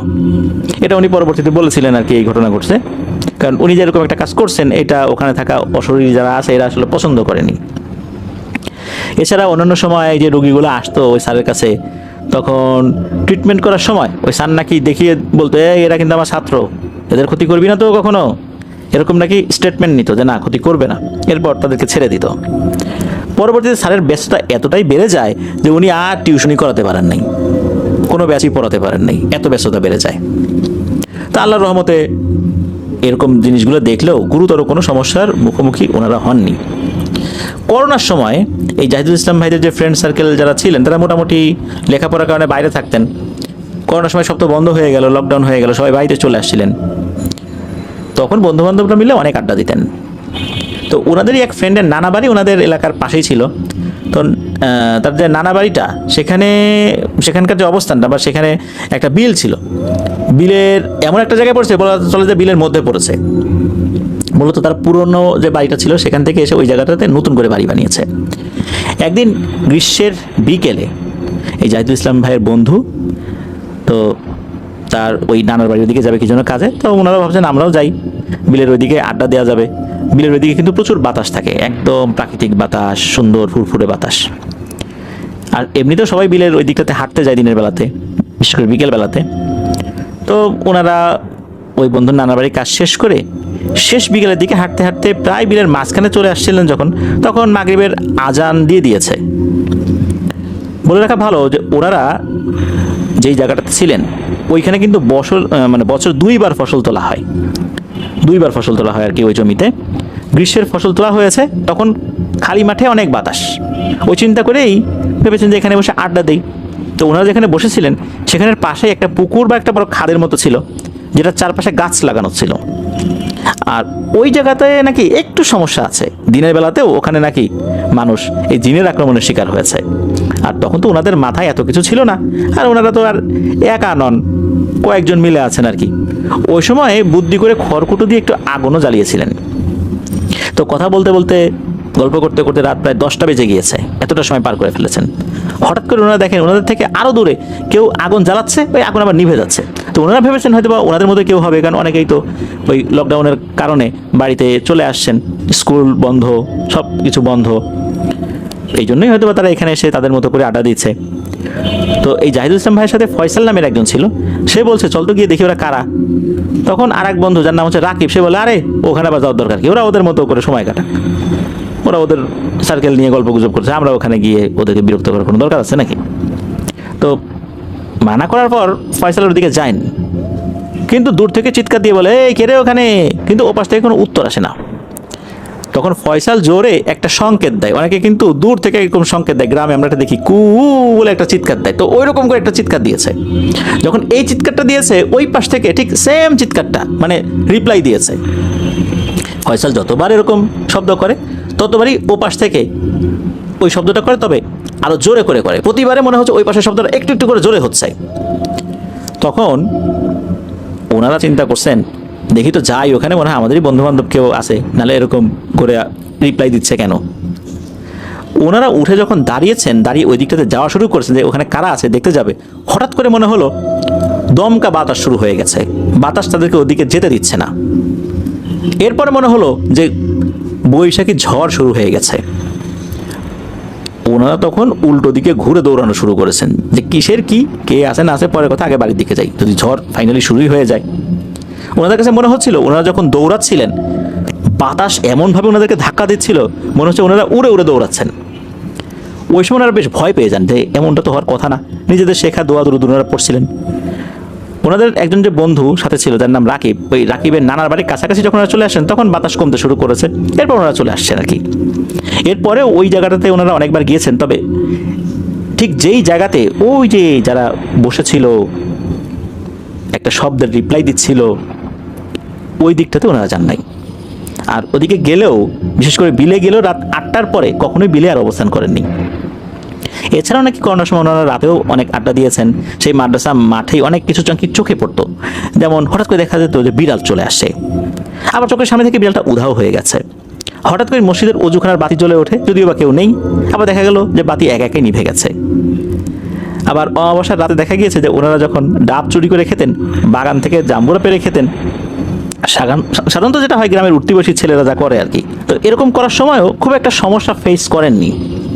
মাদ্রাসার মাঠ থেকে এই জাহিদুল ইসলাম ভাইদের বাড়িতে যাবার দুইটা রাস্তা ছিল, একটা সামনের দিক দিয়ে আর একটা পেছনের দিক দিয়ে। পেছনের দিকটা এরকম ছিল যে ঘন জঙ্গল ছিল, ওখানে কি অনেকের সাথে খারাপ কিছু ঘটেছে। জাহিদুল ইসলাম ভাই জানিয়েছেন উনি আবার একা হাঁটতে পছন্দ করেন। বেশিরভাগ সময় উনি ওই জঙ্গলের সাইডটা দিয়ে হাঁটতে পছন্দ করতেন একা একা, যেহেতু ওদিকে লোকজন কম যায় আর কি। অনেক সময় দেখা যেত যে উনি হাঁটছেন, হঠাৎ করে একটা বড় সাইজের বিড়াল দূর থেকে ওনার দিকে অদ্ভুতভাবে তাকিয়ে আছে। তো উনি আর কোনো ধরনের কোনো সারা শব্দ করতেন না, ওই বিড়ালটাকে বিরক্তও করতেন না। উনি বিড়ালটাকে বা এরকম কোনো কিছু দেখলে সালাম দিয়ে দিতেন। আবার দেখা যেত উনি হেঁটে যাচ্ছেন, কোনো একটা নির্দিষ্ট ডাল নড়াচড়া করছে, উনি বুঝতে পারতেন যে ওখানে কিছু একটা আছে, ওনাকে সংকেত দিচ্ছে, তখন উনি সালাম দিতেন। এর কারণে দেখা যেত যে ওনার সাথে বড় ধরনের কোনো সমস্যা আল্লাহর রহমতে হয়নি। এখনো পর্যন্ত বড় ধরনের কোনো সমস্যা উনি ফেস করেননি বলে জানিয়েছেন। মসজিদের সেই হুজুর বেশ কিছু দোয়া শিখিয়ে দিয়েছিলেন ওনাদেরকে, এখনও সেই আমলগুলো করে যাচ্ছেন। তো এটাই ছিল ঘটনা। ধন্যবাদ জানাচ্ছি জাহিদুল ইসলাম ভাইকে ওনার পাঠানো ঘটনার জন্য। প্রিয় লিসেনার্স, চলুন চলে যাব আমাদের আজকের থার্সডে নাইটের 192তম এপিসোডের পঞ্চম ঘটনায়।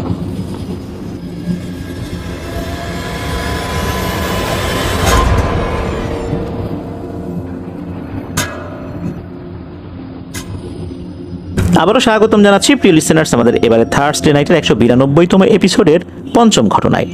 এখন যে ঘটনাটি আপনাদের সাথে শেয়ার করবে, এই ঘটনাটি আমাদেরকে যিনি পাঠিয়েছেন ওনার নাম মোহাম্মদ আসাদুল্লাহ।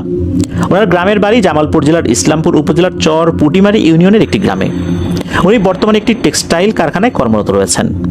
উনি জানিয়েছেন যে অনেকদিন ধরেই আমাদের সাথে উনি আছেন, আর এটি ওনার পাঠানো প্রথম ঘটনা। এই ঘটনাটি উনি শুনেছিলেন ওনার দাদুর কাছে, আর ঘটনাটি ওনার দাদুর সাথেই ঘটেছিল। ওনার দাদুর নাম ছিল নওশাদ। তিনি ছিলেন একজন কবিরাজ, এলাকায় বেশ পরিচিত এবং নাম করাই ছিলেন বলতে হবে। দাদুর সাথে ঘটনাটি ঘটেছিল আনুমানিক 1980 সালের দিকে। তখন কিন্তু গ্রামের যোগাযোগ ব্যবস্থা অত্যন্ত সীমিত ছিল, অর্থাৎ যোগাযোগ ব্যবস্থা এতটা ভালো ছিল না। বেশিরভাগ মানুষ পায়ে হেঁটেই চলাচল করত, যেহেতু মেঠো পথ ছিল সেখানে প্রচুর। এখন তো বিভিন্ন জায়গায় পাকা হয়ে গেছে, ইটের রাস্তাও হয়েছে, তখন কিন্তু এরকম ছিল না। বর্ষাকালে এই পথ দিয়ে হাঁটা অনেক দুরূহ হয়ে যেত।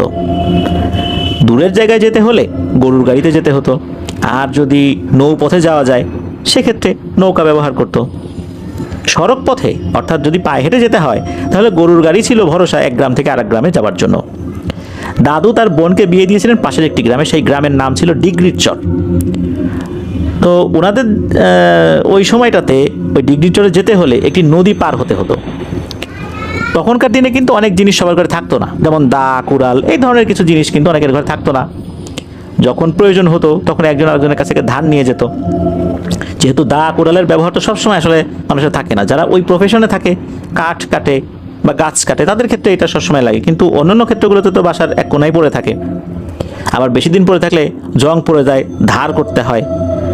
এই কারণে অনেক সময় মানুষ এগুলো অন্যকে দিত কিছু সময়ের জন্য, সে কাজ করলেও তো ওই ধারটা আর নষ্ট হচ্ছে না।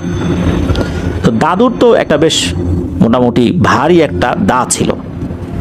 দাদুর বোনের হাজবেন্ড তার ঘরের একটা কাজের জন্য দাদুর কাছ থেকে এটা নিয়ে গিয়েছিলেন।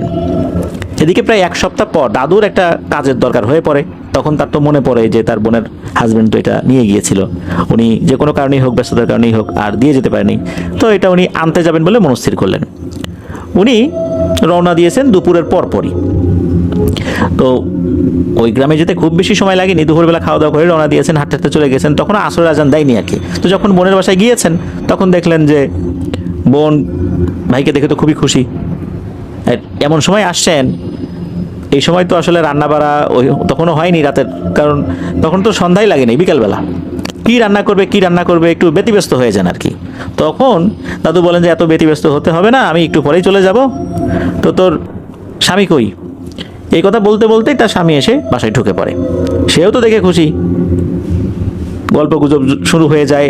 আরও আশেপাশের কয়েকজন এসে গল্প গুজব শুরু করে দেন। এদিকে সন্ধ্যা লেগে যাচ্ছে ভাব, দাদু তো চলে যাবেন। এদিকে ওনার বোন ওই সময় যতটুকু আপ্যায়ন করার জন্য কিছু একটা রান্না করতে পেরেছিলেন সেটা পরিবেশন করেন। তো দাদু খেয়ে দিয়ে সন্ধ্যার আগেই দাটা হাতে নিয়ে বেরিয়ে পড়েন। ঘটনা কিন্তু এখান থেকে শুরু। দাদু নদীর পাড় ধরে হাঁটি হাঁটি পা করে আসছিলেন আর কি। হঠাৎ একজন পরিচিত লোক তাকে ডেকে বলে, ও কবিরাজ সাহেব, এদিকে আসেন। বোনের বাড়ি থেকে আসলেন নাকি? তো দাদু দেখলেন, এদিকে আসেন, বোনের বাড়ি থেকে আসলেন। দাদু দেখলেন তারই পরিচিত কয়েকজন মানুষ মিলে জমি থেকে মিষ্টি আলু তুলছে আর সেগুলো বস্তায় ভরছে। দাদু তার সাথে কুশল বিনিময় করলেন। তখন দাদুর মনে হলো কিছু আলু বাড়িতে নিয়ে যেতে পারলে ভালোই হয়। ওই সময় কিন্তু গ্রামে অভাব ছিল মোটামুটি, যদিও বা জিনিসপত্রের দাম খুব বেশি ছিল না। দাদু জিজ্ঞেস করলেন যে আলু কত টাকা সের বিক্রি করছো, আর আমাকে 10 কেজি আলু দাও। তারা উত্তরে বলল 2 টাকা কেজি বেচছি, কিন্তু আপনি নিয়ে যান, টাকা লাগবে না। দাদু জোর করে টাকা দিতে চাইলেও তারা নিতে রাজি হলো না। শেষে তারা একটি বস্তার ভেতরে বেশ ভালো করে আলু ভরে দাদুর হাতে তুলে দিল। সেই বস্তা মাথায় নিয়ে দাদু আবার হাঁটা শুরু করলেন। খেয়া পার হয়ে তিনি যখন ওরা গ্রামের দিকে আগাচ্ছিলেন, গ্রাম থেকে প্রায় 1 কিলোমিটার আগে একটি ছোট খাল পড়তো, যেখানে সাধারণত হাঁটু সমান পানি থাকতো। ওখানে নৌকা চলতোও না, মানুষ নৌকায় উঠতোও না, কেননা মানুষ সেটাই পার হয়ে যেত। বর্ষার সময় ওই খালে হাঁটু বা কোমর পানি, আর অন্যান্য সময় তো পানি থাকতো না। তো ওই খালটা এমন একটা জায়গায় ছিল যে ওখান দিয়ে পার হবার সময় বা আশেপাশে বিভিন্ন সময় নাকি মানুষ ভয় পেয়েছে। অদ্ভুত অদ্ভুত ঘটনাও সেখানে ঘটেছে। দাদু আল্লাহর নাম নিয়ে খালে নেমে পড়লেন। খালের মাঝামাঝি পৌঁছাতেই তিনি অনুভব করলেন কেউ মনে হচ্ছে তার মাথায় যে বস্তাটা রয়েছে, আলুর বস্তা, সেখান থেকে টান দিয়ে দিয়ে একটা একটা আলু নিয়ে যাচ্ছে বা বের করে নিচ্ছে। অথচ ওই বস্তার কোথাও কোনো ফাঁকা বা ছেঁড়া ছিল না। প্রথমে তিনি বিষয়টাকে তেমন একটা গুরুত্ব দিলেন না, খালটা পার হতে থাকলেন। কিন্তু তার যে অনুভূতিটা, এটা কিন্তু একই রকমই চলতে থাকলো। মনে হচ্ছে কেউ আলু বের করে নিয়ে যাচ্ছে। খাল পার হয়ে একটু সামনে এগোতেই উনি একটা ভয়ানক দৃশ্য দেখতে পেলেন। তখন কিন্তু সন্ধ্যা পার হয়ে রাত হয়ে গেছে। উনি দেখতে পেলেন রাস্তা আটকে এক বিশাল অবয়ব দাঁড়িয়ে আছে। দেখতে এমন মনে হচ্ছে বিশাল আকৃতির কোনো একটা পাহাড় মাটি থেকে উপরের দিকে উঠে গেছে। তখনই দাদু বুঝে গেলেন এটা কোনো স্বাভাবিক বিষয় নয়। আর যে একটু আগে আলু চুরি করে নিয়ে যাচ্ছিল, এটাও তো স্বাভাবিক বিষয় ছিল না, যেহেতু এখন এই বিষয়টা উনি দেখছেন। যেহেতু উনি কবিরাজ ছিলেন, উনি সাহস করে ওই অবয়বটির দিকে তাকিয়ে বললেন, তুই কে রে? হ্যাঁ, তুই আমার পথ আটকাইছিস, এখনই সরে যা। দেখছিস আমার হাতে এটা কি? বিশাল একটা দা, কুপায়ে তোরা কিন্তু শেষ করে দিব। চিনিস আমি কে? এই কথা বলার পর ওই অবয়বটা থেকে কিন্তু কোনো ধরনের কোনো উত্তর পাওয়া গেল না। উনি দেখলেন যে ওই অবয়বটা রাস্তা থেকে সরে গেল এবং মিলিয়ে গেল। দাদু আর দেরি না করে সেখান থেকে দ্রুত বাড়ির দিকে চলে এলেন। এর কয়েকদিন পর থেকেই দাদুর শরীরে প্রচণ্ড জ্বর দেখা যায়। পেটের ভিতর গুরুতর সমস্যা শুরু হয়। দিন দিন ওনার স্বাস্থ্যের অবনতি হতে থাকে। ওনাদের গ্রাম থেকে 2 গ্রাম পর একটি বাজার ছিল। সেখানে দাদুর এক ভাতিজা থাকতেন, যিনি ডাক্তার ছিলেন। দাদু তার কাছে গিয়ে ওষুধ আনলেন। ভাতিজা বললেন যে এই ওষুধ টানা 15 দিন খেতে হবে। কিন্তু 12 দিন ওষুধ খাওয়ার পর কোনো উন্নতি হচ্ছিল না। তখন দাদুর মাথায় বিষয়টা নতুন করে আসে। তিনি ভাবলেন, আচ্ছা আমি তো নিজেই কবিরাজ, আর ওই যে সেদিন যে অদ্ভুত ঘটনাটা ঘটছিল সেটার কারণে এই অসুস্থতা হয়নি তো। উনি তখন নিজের কবিরাজি বিদ্যা নিজের উপরেই প্রয়োগ করেন।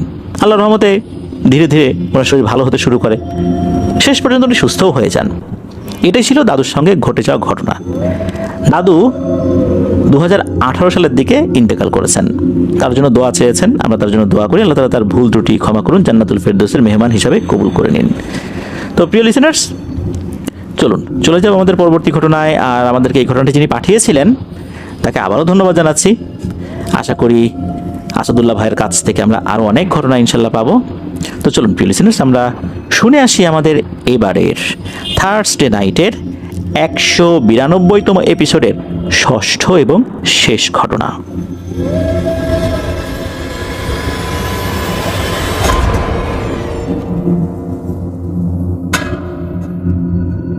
আবারও স্বাগতম জানাচ্ছি প্রিয় লিসেনার্স আমাদের এবারের থার্সডে নাইটের 192তম আয়োজনের ষষ্ঠ এবং শেষ ঘটনায়।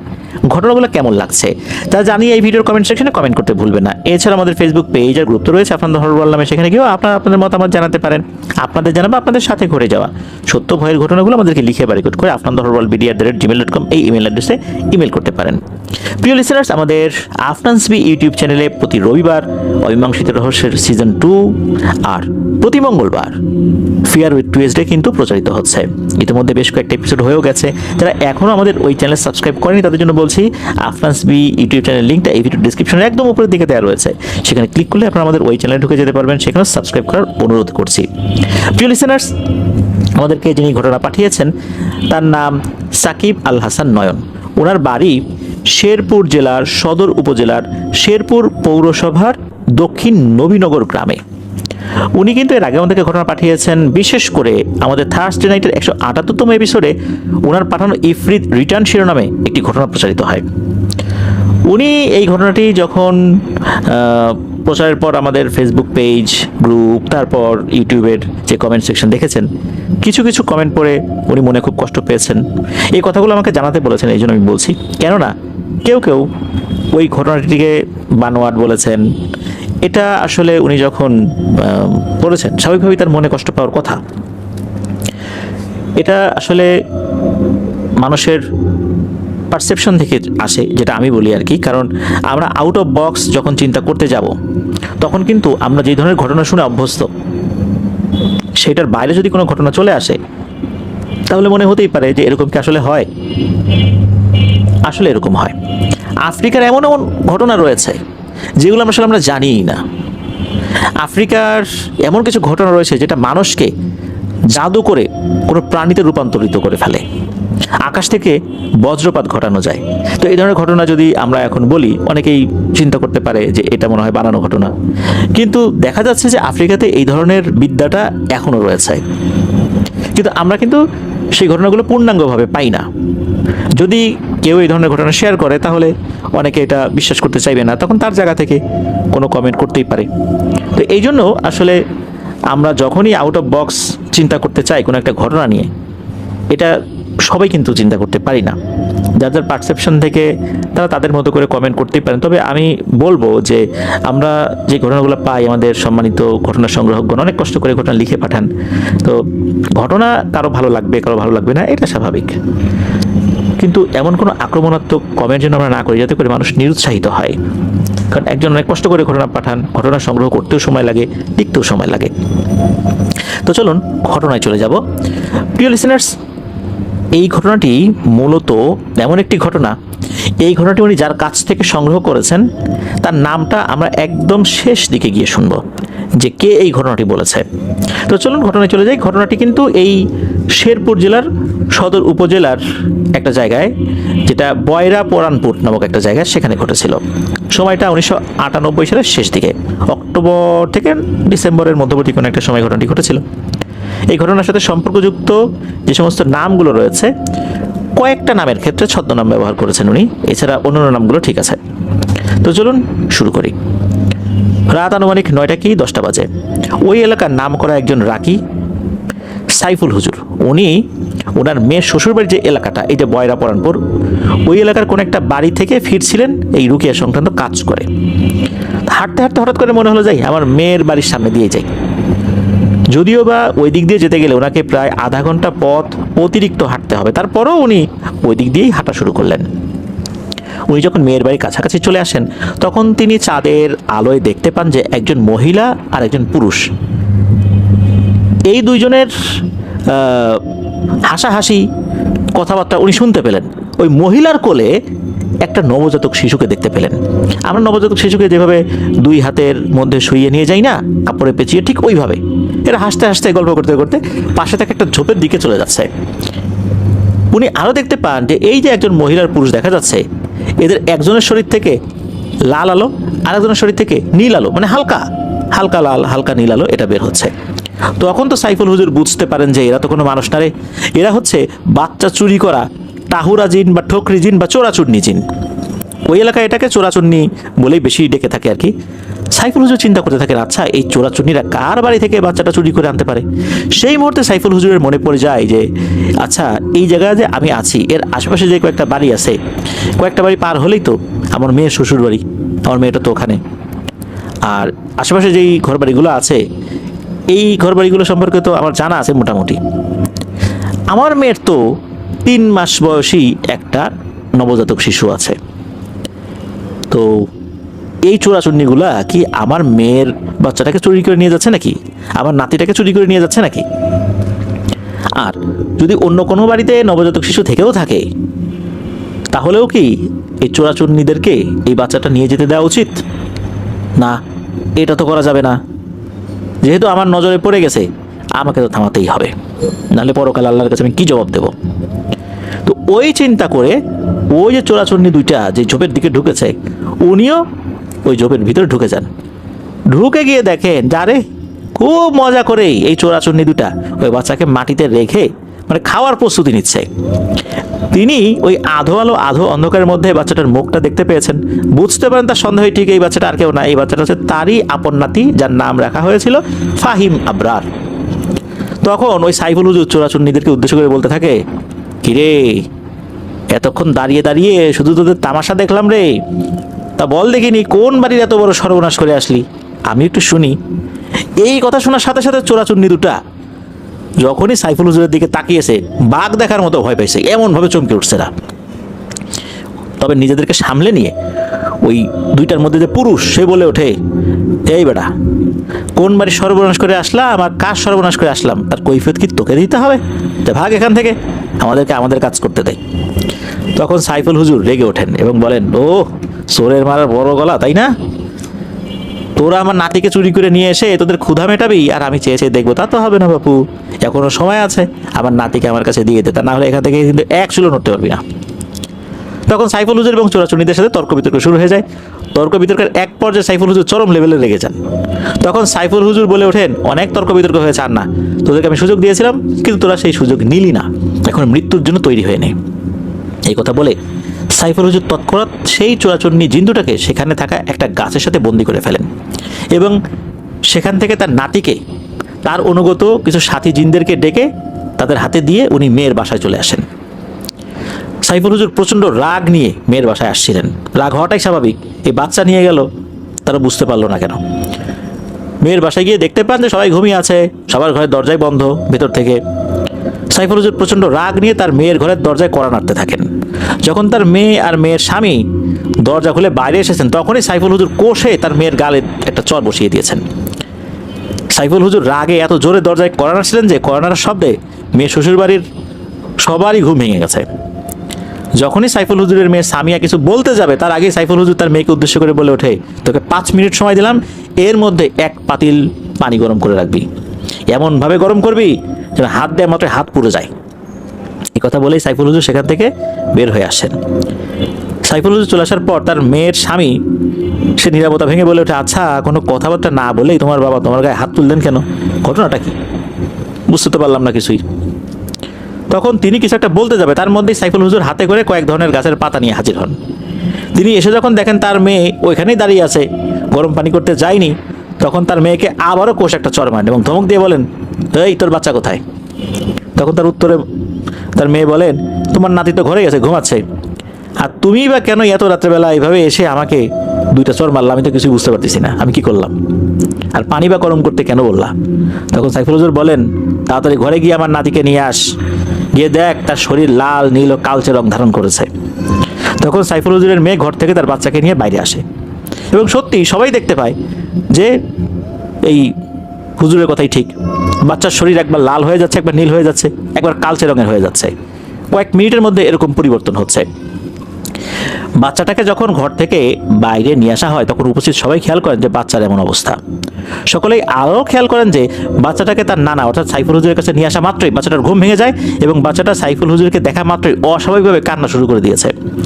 বাচ্চাটা এমনভাবে কান্নাকাটি করছে যে সারা শরীরে খিঁচুনি শুরু হয়ে গেছে, তারপরেও কান্না থামছে না। তখন সাইফুল হুজুর দেরি না করে তার মেয়েকে বলেন যে দ্রুত পানি গরম কর। তখন তার কথা মতো একটা পাতিলে পানি গরম করা শুরু হয়ে যায়। সেই পাতিলে সাইফুল হুজুরের হাতে থাকা গাছের পাতাগুলো দিয়ে দেওয়া হয়। প্রায় 30 মিনিট ধরে পাতিলে পানি গরম করা হয়। পানি গরম শেষে সাইফুল হুজুর তার মেয়েকে উদ্দেশ্য করে বলেন, এখন এই গরম পানিতে তোর বাচ্চাকে ছেড়ে দে, আর ছেড়ে দেওয়ার পর পাতিলের মুখ ঢাকনা দিয়ে বন্ধ করে দে। এই কথা শুনে উপস্থিত যারা ছিলেন এই সাইফুল হুজুরের বেআইন, মেয়ের জামাই সহ সকলেই আটকে ওঠে। যারা বলে কি লোকটা এই রাত বিরেতে এসে, এটা একটা কথা? সাইফুল হুজুরের বেআইন সহ আরও অনেকেই তারা এতটাই ক্ষুব্ধ হয়েছিলেন এই রাত বিরেতে এই ধরনের আচরণে যে তাকে তো একরকম মারতেই চলে আসছেন। তখন সাইফুল হুজুর পরিস্থিতি সামলে নিয়ে সকলকে উদ্দেশ্য করে বলেন, আচ্ছা আপনারা যে আমার উপর ক্ষিপ্ত হয়ে চলে আসছেন, আমার পেশা কি? কবিরাজি না? আর আমি যদি কবিরাজ হয়ে থাকি তাহলে আমার প্রধান কাজ কি? মানুষের উপকার করা। আর আপনারা আপনাদের নাতির জন্য দরদ দেখাচ্ছেন, এ কি আমার নাতি না? আমার কি দরদ নাই? আমি কি 3 মাসের নাতিকে গরম পানির ভিতর দিয়ে হত্যা করব? এটা কি আপনাদের মনে হইলো? আপনাদের কি এতটুকু বোধ হইলো না যে এর পিছনে কোনো কারণ আছে? তখন উপস্থিত সকলে চুপ হয়ে যায়। এই কথা বলার পর সাইফুল হুজুরের মেয়ে তার বাচ্চাকে নিয়ে সাইফুল হুজুরের হাতে দেন।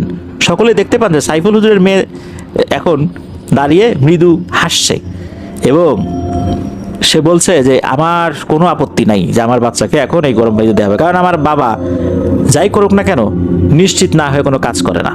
আমার পুরো বিশ্বাস আছে এখানে অন্য কোনো ঝামেলা আছে। আমার সন্তানের ক্ষতি হবে এমন কোনো কাজ উনি করবেন না, যা করবেন ভালোর জন্যই করবেন। এই বলে সাইফুল হুজুর মেয়ে চুপ হয়ে যায়।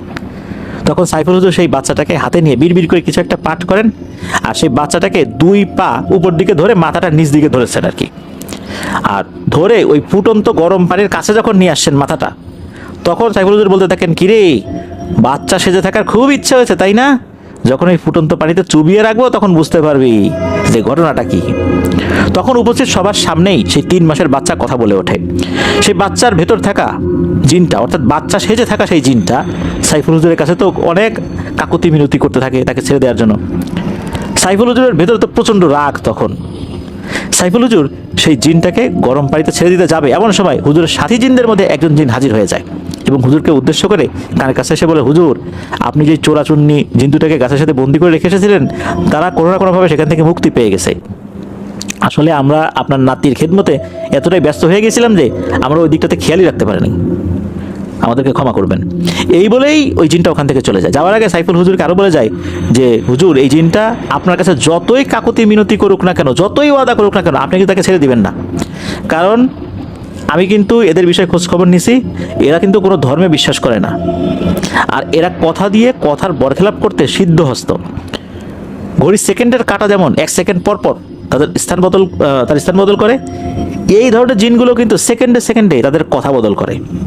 এই বলেই নাকি হুজুরের সেই জিনটা ওখান থেকে চলে যায়। তখন সাইফুল হুজুর তার নাতির রূপে থাকা ওই জিনটাকে উদ্দেশ্য করে বলে, যা তোর পা ছেড়ে দিব, কিন্তু একটা শর্তে, বল তুই কি আমার শর্তে রাজি? তখন জিনটা বলে, হ্যাঁ হ্যাঁ আমি রাজি। তখন সাইফুল হুজুর সেই জিনটাকে বলে যে, তোরা আমার নাতিকে নিয়ে যেতে এসেছিলি, নিয়েও গেছিস, তোদেরই অপরাধ আমি না হয় বিবেচনা করলাম না, অন্যভাবে বিবেচনা করলাম, কিন্তু তোদের এই বাচ্চা চুরি করে নিয়ে যাওয়ার উদ্দেশ্যটা কি একটু আমার মেয়ের শ্বশুরবাড়ির লোকদেরকে একটু বল দেহ, তোরা তো জানিস, তুই বলে দে। আমিও তো জানি, কিন্তু তুই নিজের মুখে বল, ওরা একটু শুনুক। তখন ওই জিনটা বলে যে আমাদের 2টা দল থাকে, একটা দল এক কাজ করে, আর একটা দল আর এক কাজ করে। একটা দল বাচ্চা চুরি করে কাজ করে, আর একটা দল বাচ্চার রূপ ধরে থাকে। রূপ ধরে থাকার পর সুযোগ বুঝে একটা সময় সেও হাওয়া হয়ে যায়। আর যেই গ্রুপটা নিয়ে যায় এরা ওই বাচ্চাকে একটা সময় বলি দেয়, এরপরে ভাগাভাগি করে আমরা সবাই মিলে খাই, এটাই আমাদের কাজ। এতে করে আমাদের শক্তি বৃদ্ধি হতে থাকে। এরপর পরই ওই সাইফুল হুজুর তো 2 পা ধরে রেখেছিলেন বাচ্চার, 2 হাত দিয়ে 1 পা ছেড়ে দিচ্ছেন, 1 পা ধরে রাখছেন। তখন সাইফুল হুজুর বলতেছেন যে তোর 1 পা কিন্তু ছেড়ে দিছি, আরও কিছু বলবি? বলে এই হুজুর, তুই কিন্তু বলছিলি যে আমি কিছু বলার পর আমাকে ছেড়ে দিবি, আমার পা ছেড়ে দিবি। তখন হুজুর বলে হ্যাঁ ঠিকই তো, যা তো 2 পাই ছেড়ে দিলাম। এই বলে 2 পা ছেড়ে দেয়, আর ওই বাচ্চার রূপ ধরে থাকা জিনটা সোজা পাতিলের ভিতরে যায়, ধপাস করে পড়ছে। কিছু পানি চারদিকে ছড়িয়েও গেছে, তবে তাতে কোনো অসুবিধা হয়নি। সাইফুল হুজুর যেহেতু বড় জুব্বা পরেছিলেন, ওই গরম পানিতে জুব্বাই লেগেছে, পায়েটায় লাগেনি। আর তৎক্ষণাৎ তার মেয়েকে নির্দেশ দেন দ্রুত মুখটা ঢেকে দিতে। ঢেকে দেওয়া হয়। ভেতরে কিছু একটা নড়াচড়া করছে প্রচণ্ড শক্তি নিয়ে, তবে সেই শক্তিটা এত ছিল না যে পাতিল উল্টে দেবে। তখন বাড়ির সবাই তো বুঝতে পারছে যে ঘটনাটা কি হয়েছে। হুজুর বলে দিয়েছেন কেউ যেন ঢাকনা না খোলে কালকে সকালের আগে। এরপর হুজুর সরাসরি সেখান থেকে বাসায় চলে আসেন, আর এটাও বলে দিয়ে যান যে ইনশাল্লাহ খুবই তাড়াতাড়ি তার নাতিকে কোলে নিয়ে উনি এখানে আসবেন। আর এই যে সাইফুল হুজুরের সাথে আচরণ খারাপ করছিল তার মেয়ের বেআইন অন্য লোকজন, তারাও তো সাইফুল হুজুরের কাছে মাপ চান, যে তারা তো বুঝতে পারেন না যে ঘটনাটা আসলে কি। তো যাই হোক, হুজুর মৃদু হেসে দিয়ে ওখান থেকে চলে যান। তো সকালবেলা হুজুর আসেন। হুজুর আসার পর জিজ্ঞেস করেন যে কেউ কি পাতিলের ঢাকনা খুলছিল? সবাই বলে না, কেউ ঢাকনা খোলে নাই। তখন উনি তার মেয়েকে বলেন এইবার ঢাকনা খুল। তার মেয়ে যখন ঢাকনা খুলেছে, উপস্থিত সবাই দেখতে পায়, যা দেখতে পেয়ে দেখে সবাই চমকে উঠছিলেন। দেখা গেল একটা কাক মরে আছে, তবে বডিটা কাকের মতো, মাথাটা 5-6 মাস বয়সী বাচ্চাদের মতো, মুখটা ভয়ঙ্কর রকমের কালো এবং ঝলসানো। মুখ থেকে বেশ কিছু 3 ইঞ্চি, প্রায় 3 ইঞ্চি হবে, 3 ইঞ্চি পরিমাণ লম্বা সূচল দাঁত বেরিয়ে আছে, যা কিনা একটা মানুষকে কয়েক মিনিটের মধ্যেই খেয়ে ফেলতে পারে। এত সূচালো দাঁত, কামড় দিলে আর নিস্তার নাই এই দাঁত দিয়ে। তখন সাইফুল হুজুর তার মেয়ে সামিয়াকে উদ্দেশ্য করে বলে তোর বাচ্চাকে 6 মাস বয়স পর্যন্ত চোখে চোখে রাখবি, এক মুহূর্তের জন্য বাচ্চার কাছ থেকে আলাদা হবি না। যদি খুব প্রয়োজনে যেতেই হয় তাহলে বাচ্চাকে কারো কোলে দিয়ে যাবি, বা বাচ্চার কাছে কাউকে রেখে যাবি। রান্না করতে গেলেও যেন বাচ্চাটা তোর কাছেই থাকে, মনে থাকে যেন। কেননা আমি যেই চোরাচুন্নি 2টাকে গাছের সাথে বন্দি করে রেখে এসেছিলাম, তারা তো কোনো একটা কারণে সেখান থেকে মুক্ত হয়ে গেছে। তাদের একজনকে যেহেতু আমি হত্যা করেছি, ওরা যে কোনো সময় প্রতিশোধ নেওয়ার জন্য ফেরত আসবে। এই কথা বলে হুজুর মেয়ের বাড়ি থেকে নিজ বাড়িতে চলে আসেন। ওই দিন বিকেলের দিকে বাচ্চাকে কোলে নিয়ে উনি হাজির হয়ে যান। জিনেদের কাছ থেকে উনি বাচ্চাকে নিয়ে আসছেন। মূলত জিনেদের কাছে দিয়ে আসছেন, এর পিছনে কারণ আছে। কারণ হচ্ছে ওই চোরাচুন্নিরা ওই সময়ের মধ্যে ওই বাচ্চার উপর কিছু জাদু প্রয়োগ করেছিল। ওই জিনেদের কাছে উনি দিয়ে আসছেন যাতে করে তারা রুকিয়া করে ওই জাদুটা কেটে ফেলতে পারে। ওইটা কাটার জন্য আবার তার অনুগত কয়েকটা জিন ছিল, এরা আবার সিদ্ধহস্ত ছিল, ওই বিষয়ে তারা রাখি ছিল, এই জন্য উনি দিয়ে আসছিলেন। তো বাচ্চা তো ফেরত আসছে। এরপর 5-6 মাস তো পার হয়ে গেছে। একদিন হয়েছে কি, হুজুরের মেয়ের স্বামী, তারপর বিআইন বাড়িতে এসে হাজির হয়েছেন। এটা দেখে তো হুজুর বেশ খুশি হন, এই ভেবে যে মেয়ের বাড়ির সবাই এই বাসায় আসছে। কেননা হুজুরের বিআইন মাঝে মাঝে বেড়াতে আসলে তার বিআই খুবই কম আসতেন, ব্যস্ততাও থাকতো, তার খুবই কম আসতো। যেহেতু আসছে, নিশ্চয়ই একটা বিশেষ উদ্দেশ্য আছে। সাইফুল হুজুর খুশি হলেও পরবর্তীতে ওনার খুশিটা ম্লান হয়ে যায়। উনি দেখতে পেলেন যারা আসছে সবারই মুখই খুব ভার, খুব গম্ভীর, মনে হচ্ছে তারা খুব ভয় পেয়েছে। সবার মুখেই একরাশ ভয়ের ছাপ ফুটে উঠেছে। নিজের মেয়ের চোখে মুখেও ভয় এবং আতঙ্কের ছাপ দেখে হুজুর বুঝতে পারেন নতুন করে হয়তো বা কোনো একটা খারাপ ঘটনা ঘটেছে। তখন তারা কিছু বলার আগেই হুজুর তার মেয়েকে উদ্দেশ্য করে বলে যে মা বলতো আবার কি ঘটছে। উত্তরে সাইফুল হুজুরের মেয়ে বলে ওঠে যে আমি কয়েকদিন ধরেই একটা স্বপ্ন দেখে যাচ্ছি। তো আমি স্বপ্নের মধ্যে দেখতে পাই আমি আমার বাচ্চাকে কোলে নিয়ে ঘুম পাড়াচ্ছি, এমন সময় 2টা কাক একসাথে উড়ে এসে আমার থেকে একটু দূরে বসলো। কাক 2টার পুরো শরীর কাকের মতো হলেও মাথাটা ছিল একটা 5 থেকে 6 মাসের বাচ্চার সাইজের সমান, মুখে অসংখ্য সুচালো দাঁত, সেই সাথে তাদের চোখগুলো কোটর থেকে বের হয়ে ঝুলে রয়েছে। যেমনটা তোমার নাতিরূপী জিনকে গরম পানিতে চুবিয়ে মেরে ফেলার পরে আমরা দেখেছিলাম, অনেকটা ওই রকম। তখন সাইফুল হুজুরের মনে পড়ে যায় সেই চোরাচুন্নি জিন 2টার কথা, যেই জিন 2টাকে তিনি গাছের সাথে বন্দি করে রেখে আসার পর তারা মুক্ত হয়ে গিয়েছিল। তখন সাইফুল হুজুরের মেয়ে আবার বলে ওঠে আমি এই স্বপ্ন কয়েকদিন দেখার পর হঠাৎ করে স্বপ্ন দেখা বন্ধ হয়ে যায়। আমি ভাবতে থাকি হয়তো বিপদ কেটে গেছে, কিন্তু একদিন দুপুরে আমি আমার বাচ্চাকে গোসল করাচ্ছিলাম, এমন সময় হঠাৎ করে এই স্বপ্নে দেখা সে কাক দুইটা সরাসরি আমার থেকে 10 কি 15 হাত দূরে এসে বসে। আমাকে উদ্দেশ্য করে মানুষের মতো কথা বলতে থাকে, সেদিন তোর বাচ্চাকে আমরাই নিয়ে গিয়েছিলাম রে, কিন্তু কোথা থেকে যেন তোর বাবা এসে আমাদের কাজে বাধা দেয়, যার ফলে আমরা তোর বাচ্চাকে কিছুই করতে পারিনি। শুধু তাই না, তোর বাবা আমাদের একজন সাথীর কাছ থেকে আমাদের সম্পর্কে সকল কিছু শোনার পর তাকে ছেড়ে দিবে বলে কথা দিয়েও তাকে হত্যা করেছে। এর প্রতিশোধ হিসাবে আজকে তোর সামনেই আমরা তোর বাচ্চাকে নিয়ে যাব। এই বলে সেই বাচ্চার মাথাওয়ালা কাক দুইটা আমার দিকে হেঁটে হেঁটে আসতে থাকে। এটা দেখে ভয়ে আমি একটা চিৎকার দেই। এরপর আমার আর কিছুই মনে নাই। আমার যখন জ্ঞান ফেরে তখন আমি নিজেকে বিছানায় দেখতে পাই। তখন আমার বাচ্চার কথা বলতেই তোমাদের জামাই আমাকে বলে যে তোমার চিৎকার শুনে আমি যখন বাইরে বের হয়ে আসি তখন আমি দেখতে পাই যে তুমি মাটিতে অজ্ঞান হয়ে পড়ে আছো, আর আমাদের বাচ্চা শূন্যে ভেসে ভেসে চলে যাচ্ছে। তার দুই পাশে দুটা কালো ধোঁয়া ঘুরপাক খাচ্ছে, মনে হচ্ছে অদৃশ্য কোনো কিছু আমাদের বাচ্চাকে নিয়ে যাচ্ছে।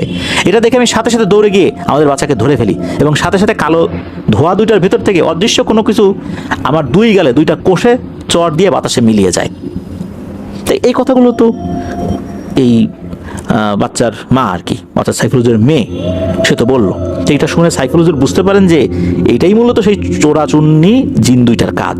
তখন সাইফুল হুজুর তার মেয়েকে উদ্দেশ্য করে বলে যে চিন্তার কোনো কারণ নাই, আমি আজ রাতেই সেই চোরাচুন্নি দুইটাকে হাজির করব। আমার নাতিকে দুইবার ক্ষতি করার চেষ্টা করার জন্য তাদের শাস্তিও দেবো ইনশাল্লাহ। যথারীতি হুজুর সেদিন রাতে এশার নামাজের পর বাড়ির উঠোনে তার আসন বসান, সেই চোরাচুন্নিদের হাজির করার জন্য তার প্রক্রিয়া শুরু করেন। প্রায় 2 ঘন্টা সময় অতিবাহিত হয়ে যায়, কিন্তু হুজুর কোনোভাবেই জিনকে হাজির করতে পারেন না। এক পর্যায়ে হুজুর বিরক্ত হয়ে যান। তখন তার সাথে থাকা যেই সাথী জিন তাদেরকে ডাকতে থাকেন। ডাক দেওয়ার সাথে সাথেই হুজুরের সাথী জিনেরা হাজির হয়ে যায়। হুজুর সহ হুজুরের উঠোনে উপস্থিত সকলের উদ্দেশ্যে সালামও দেন। তারা কিন্তু কারো উপরে হাজির হন নাই, সরাসরি হাজির হয়েছেন। তবে একটা বাতাসের আকার, সবাই বুঝতে পেরেছে একটা বাতাস আসছে আর কি। তো হুজুরকে উদ্দেশ্য করে বলে ওঠে, হুজুর আমরা বুঝতে পারছি আপনি আমাদেরকে কেন ডেকেছেন। আপনার ডাকে চোরাচুন্নি দুইটা সাড়া দিচ্ছে না, তাই তো? হুজুর উত্তরে হ্যাঁ সূচক সম্মতি জানান। সাথে সাথেই ওই সাথী জিনেরা ওখান থেকে চলে যায়। এটা দেখে হুজুর একটু অবাক হয়ে যান এবং ভাবতে থাকেন তাদেরকে ডাকলাম, কী কারণে ডাকলাম সে সম্পর্কে বিস্তারিত কিছু না শুনেভাবে চলে গেল কেন। এর আগে তো তারা কখনো এমন আচরণ করেনি। একথা ভাবতে ভাবতেই হঠাৎ করে হুজুরের বাড়ির উঠোনের পরিবেশ পাল্টে যায়। একটা ঘূর্ণি বায়ু হুজুরের বাড়ির উঠোনে প্রবেশ করে। এরপর হুজুরকে উদ্দেশ্য করে আরও একবার সালাম দিয়ে ঘূর্ণিবায়ু থেমে যায়। সালাম শুনে হুজুর চিনতে পারে এটা তার সাথী জিনদের আওয়াজ। তখন সাইফুল হুজুর কিছু একটা বলতে যাবে, তার আগে সাথী জিনেরা বলে ওঠে, হুজুর বেয়াদবি মাফ করবেন, কারণ আপনি ডাকার সাথে সাথে আমরা হাজির হয়েছি ঠিকই, কিন্তু যাওয়ার আগে কিন্তু আপনার কাছে কোনো অনুমতি নিয়ে যায়নি। আমরা যখন শুনতে পারলাম আপনি ডাকার পরও সেই চোরাচুন্নিরা আপনার ডাকে সাড়া দেয়নি, তখন বিষয়টা কিন্তু আমাদের আত্মসম্মানে লেগেছে। এটা একটা বড় ধরনের বেয়াদবি, ধৃষ্টতা, আপনাকে অপমান করেছে। তাই সাথে সাথে আমরা চলে গেছি ওই চোরাচুন্নিদেরকে ধরে নিয়ে আসার জন্য। এখন ধরে নিয়ে আসছি, আপনি তাদেরকে শাস্তি দিতে পারেন। তখন সাইফুল হুজুর তার কাজ শুরু করেন। চোরাচুন্নি দুটাকে কিন্তু দেখা যাচ্ছিল না। হুজুর বলা শুরু করছেন যে তোরা দুইবার আমার নাতির ক্ষতি করার চেষ্টা করেছিস, এখন তো আমি ইচ্ছা করলেই তোদেরকে মেরে ফেলতে পারি, আমি ইচ্ছা করলে বোতলে বন্দি করে রাখতে পারি, কিন্তু আমি তা করবো না। তোদেরকে শেষবারের মতো একটা সুযোগ দিলাম, তোরা নিজেদের মতো করে চলে যা। তখন চোরাচুন্নি দুইটা হুজুরকে বলে ওঠে, তুই তার আগে আমাদের একটা কথার উত্তর দে। আমাদের একজন সাথীকে ছেড়ে দিতে চেয়ে তারপরেও কেন তাকে গরম পানিতে চুবিয়ে মারলি? তুই কথা দিয়ে কথার বরখেলাপ কেন করলি? তো হুজুর বলেন যে আমি তো আমার কথার কোনো বরখেলাপ করি নাই, আমি তো ছেড়ে দিব বলছি, কিন্তু কি ছাড়বো? আমি বলছি পা ছেড়ে দিব। আমি তো ছেড়ে দিছি, আমি তোর পাই ছেড়ে দিছি, পা ছেড়ে দিছি, কিন্তু আমি তো একবারের জন্য বলি নাই তোকে এখান থেকে মুক্ত করে দিব, তোকে প্রাণে মারবো না, এটা আমি বলি না। আমি কি বলছি? আমি বলছি পা ছেড়ে দিব। তো পা ছেড়ে দিছি, পাতিলের মধ্যে পড়ছে। আমি তো আমার কথার কোনো বরখেলাপ করি নাই, তোরাই আমার কথা ধরতে পারিস নাই। আর আমি এত বোকা না তোদের মতো নরখাদকদেরকে হাতে পেয়ে আবার ছেড়ে দিব, কারণ আমি ছেড়ে দিলেই তো তোরা আরেকজনের ক্ষতি করবি। তবে তোদের দুইজনকে একটা সুযোগ দিতে চাই, যা এখান থেকে চলে যা। তখন নাকি ওই চোরাচুন্নি দুইটা একসাথেই বলে, ওরা কিন্তু ওই সময় একসাথে দুইজন কথা বলছিল, একসাথেই বলে ওঠে, না তোর নাতিকে না নিয়ে তো যাবোই না, তুই আমাদের এক সাথীকে হত্যা করেছিস, তুই যতই শাস্তি দিস না কেন তোর নাতিকে নিয়ে যাবই। উত্তরে হুজুর পুনরায় বলে ওঠেন যে তুই বা তোরা যেভাবে এক গুয়েমিপনা করতেছিস যে আমার নাতিকে নিয়ে যাবি, এটা তো আসলে তোদের কাছ থেকে আশা করি নাই। আর এটাও আশা করি নাই যে তোরা দ্বিতীয়বার আমার নাতির ক্ষতি করার চেষ্টা করবি। তাহলে তোদের পরিণতি তো সেই জিনের মতোই হওয়ার দরকার রে, যেটাকে চুবাই মারছিলাম। এই কথা বলার পর নাকি এই চোরাচুন্নি দুইটা তারা দৃশ্যমান হয়। দৃশ্যমান হওয়ার পর ওই যে অনেক সময় দেখা যায় না বাচ্চারা একজন আরেকজনকে ভেঙচি কাটে, এই চোরাচুনি দুইটা হুজুরকে উদ্দেশ্য করে ভেঙচি কাটতে থাকে, বিভিন্ন হুমকি দিতে থাকে। এক পর্যায়ে হুজুরের ধৈর্যের বাঁধ ভেঙে যায় একদম। সে দ্বিতীয়বার চিন্তা না করেই রুকিয়ার মাধ্যমে ওই চোরাচুনি দুইটাকে মেরে ফেলেন। এরপর সাইফুল হুজুর নিজে গরম পানি দিয়ে গোসল করেন এবং ওইখানে যারা উপস্থিত ছিল বাড়ির অন্যান্য সবাইকেই গরম পানি দিয়ে গোসল করে তারপর ঘরে প্রবেশ করতে বলেন। জানতে চাইলে হুজুর বলেন যে এইটা তার রুকিয়ারই একটা অংশ। হুজুরের কথা মতো বাড়ির সবাই গরম পানি দিয়ে গোসল করে ঘরে প্রবেশ করে। পরদিন সকালবেলা সাইফুল হুজুর তার নাতিকে পুনরায় ঝাড়ফুঁক করে দেন। একটা কাচের বোতলে সরিষার তেল, কালো জিরা, কয়েক টুকরা রসুন মিশিয়ে সেই তেল পরে দেন এবং এই তেল দৈনিক গোসলের পর নাতির শরীরে মালিশ করতে বলে দেন আর কি। এরপর থেকে দীর্ঘদিন কিন্তু তার নাতির সাথে বা আজ পর্যন্ত কোনো ধরনের কোনো জিন রিলেটেড ঘটনা ঘটেনি। এই যে ছেলেটা ফাহিম আবরার, এই ফাহিম আবরার কিন্তু অর্থাৎ এই যে হুজুরের নাতি, সে কিন্তু এখন কোরআনে হাফেজ হয়েছে। আর এই সাকিব আল হাসান নয়ন ভাই, উনি কিন্তু এই ঘটনাটি এই ফাহিম আবরারের কাছ থেকেই সংগ্রহ করেছেন। আর এই ঘটনাটি পরিপূর্ণভাবে বিস্তারিতভাবে তার মায়ের কাছ থেকে শুনেছিল।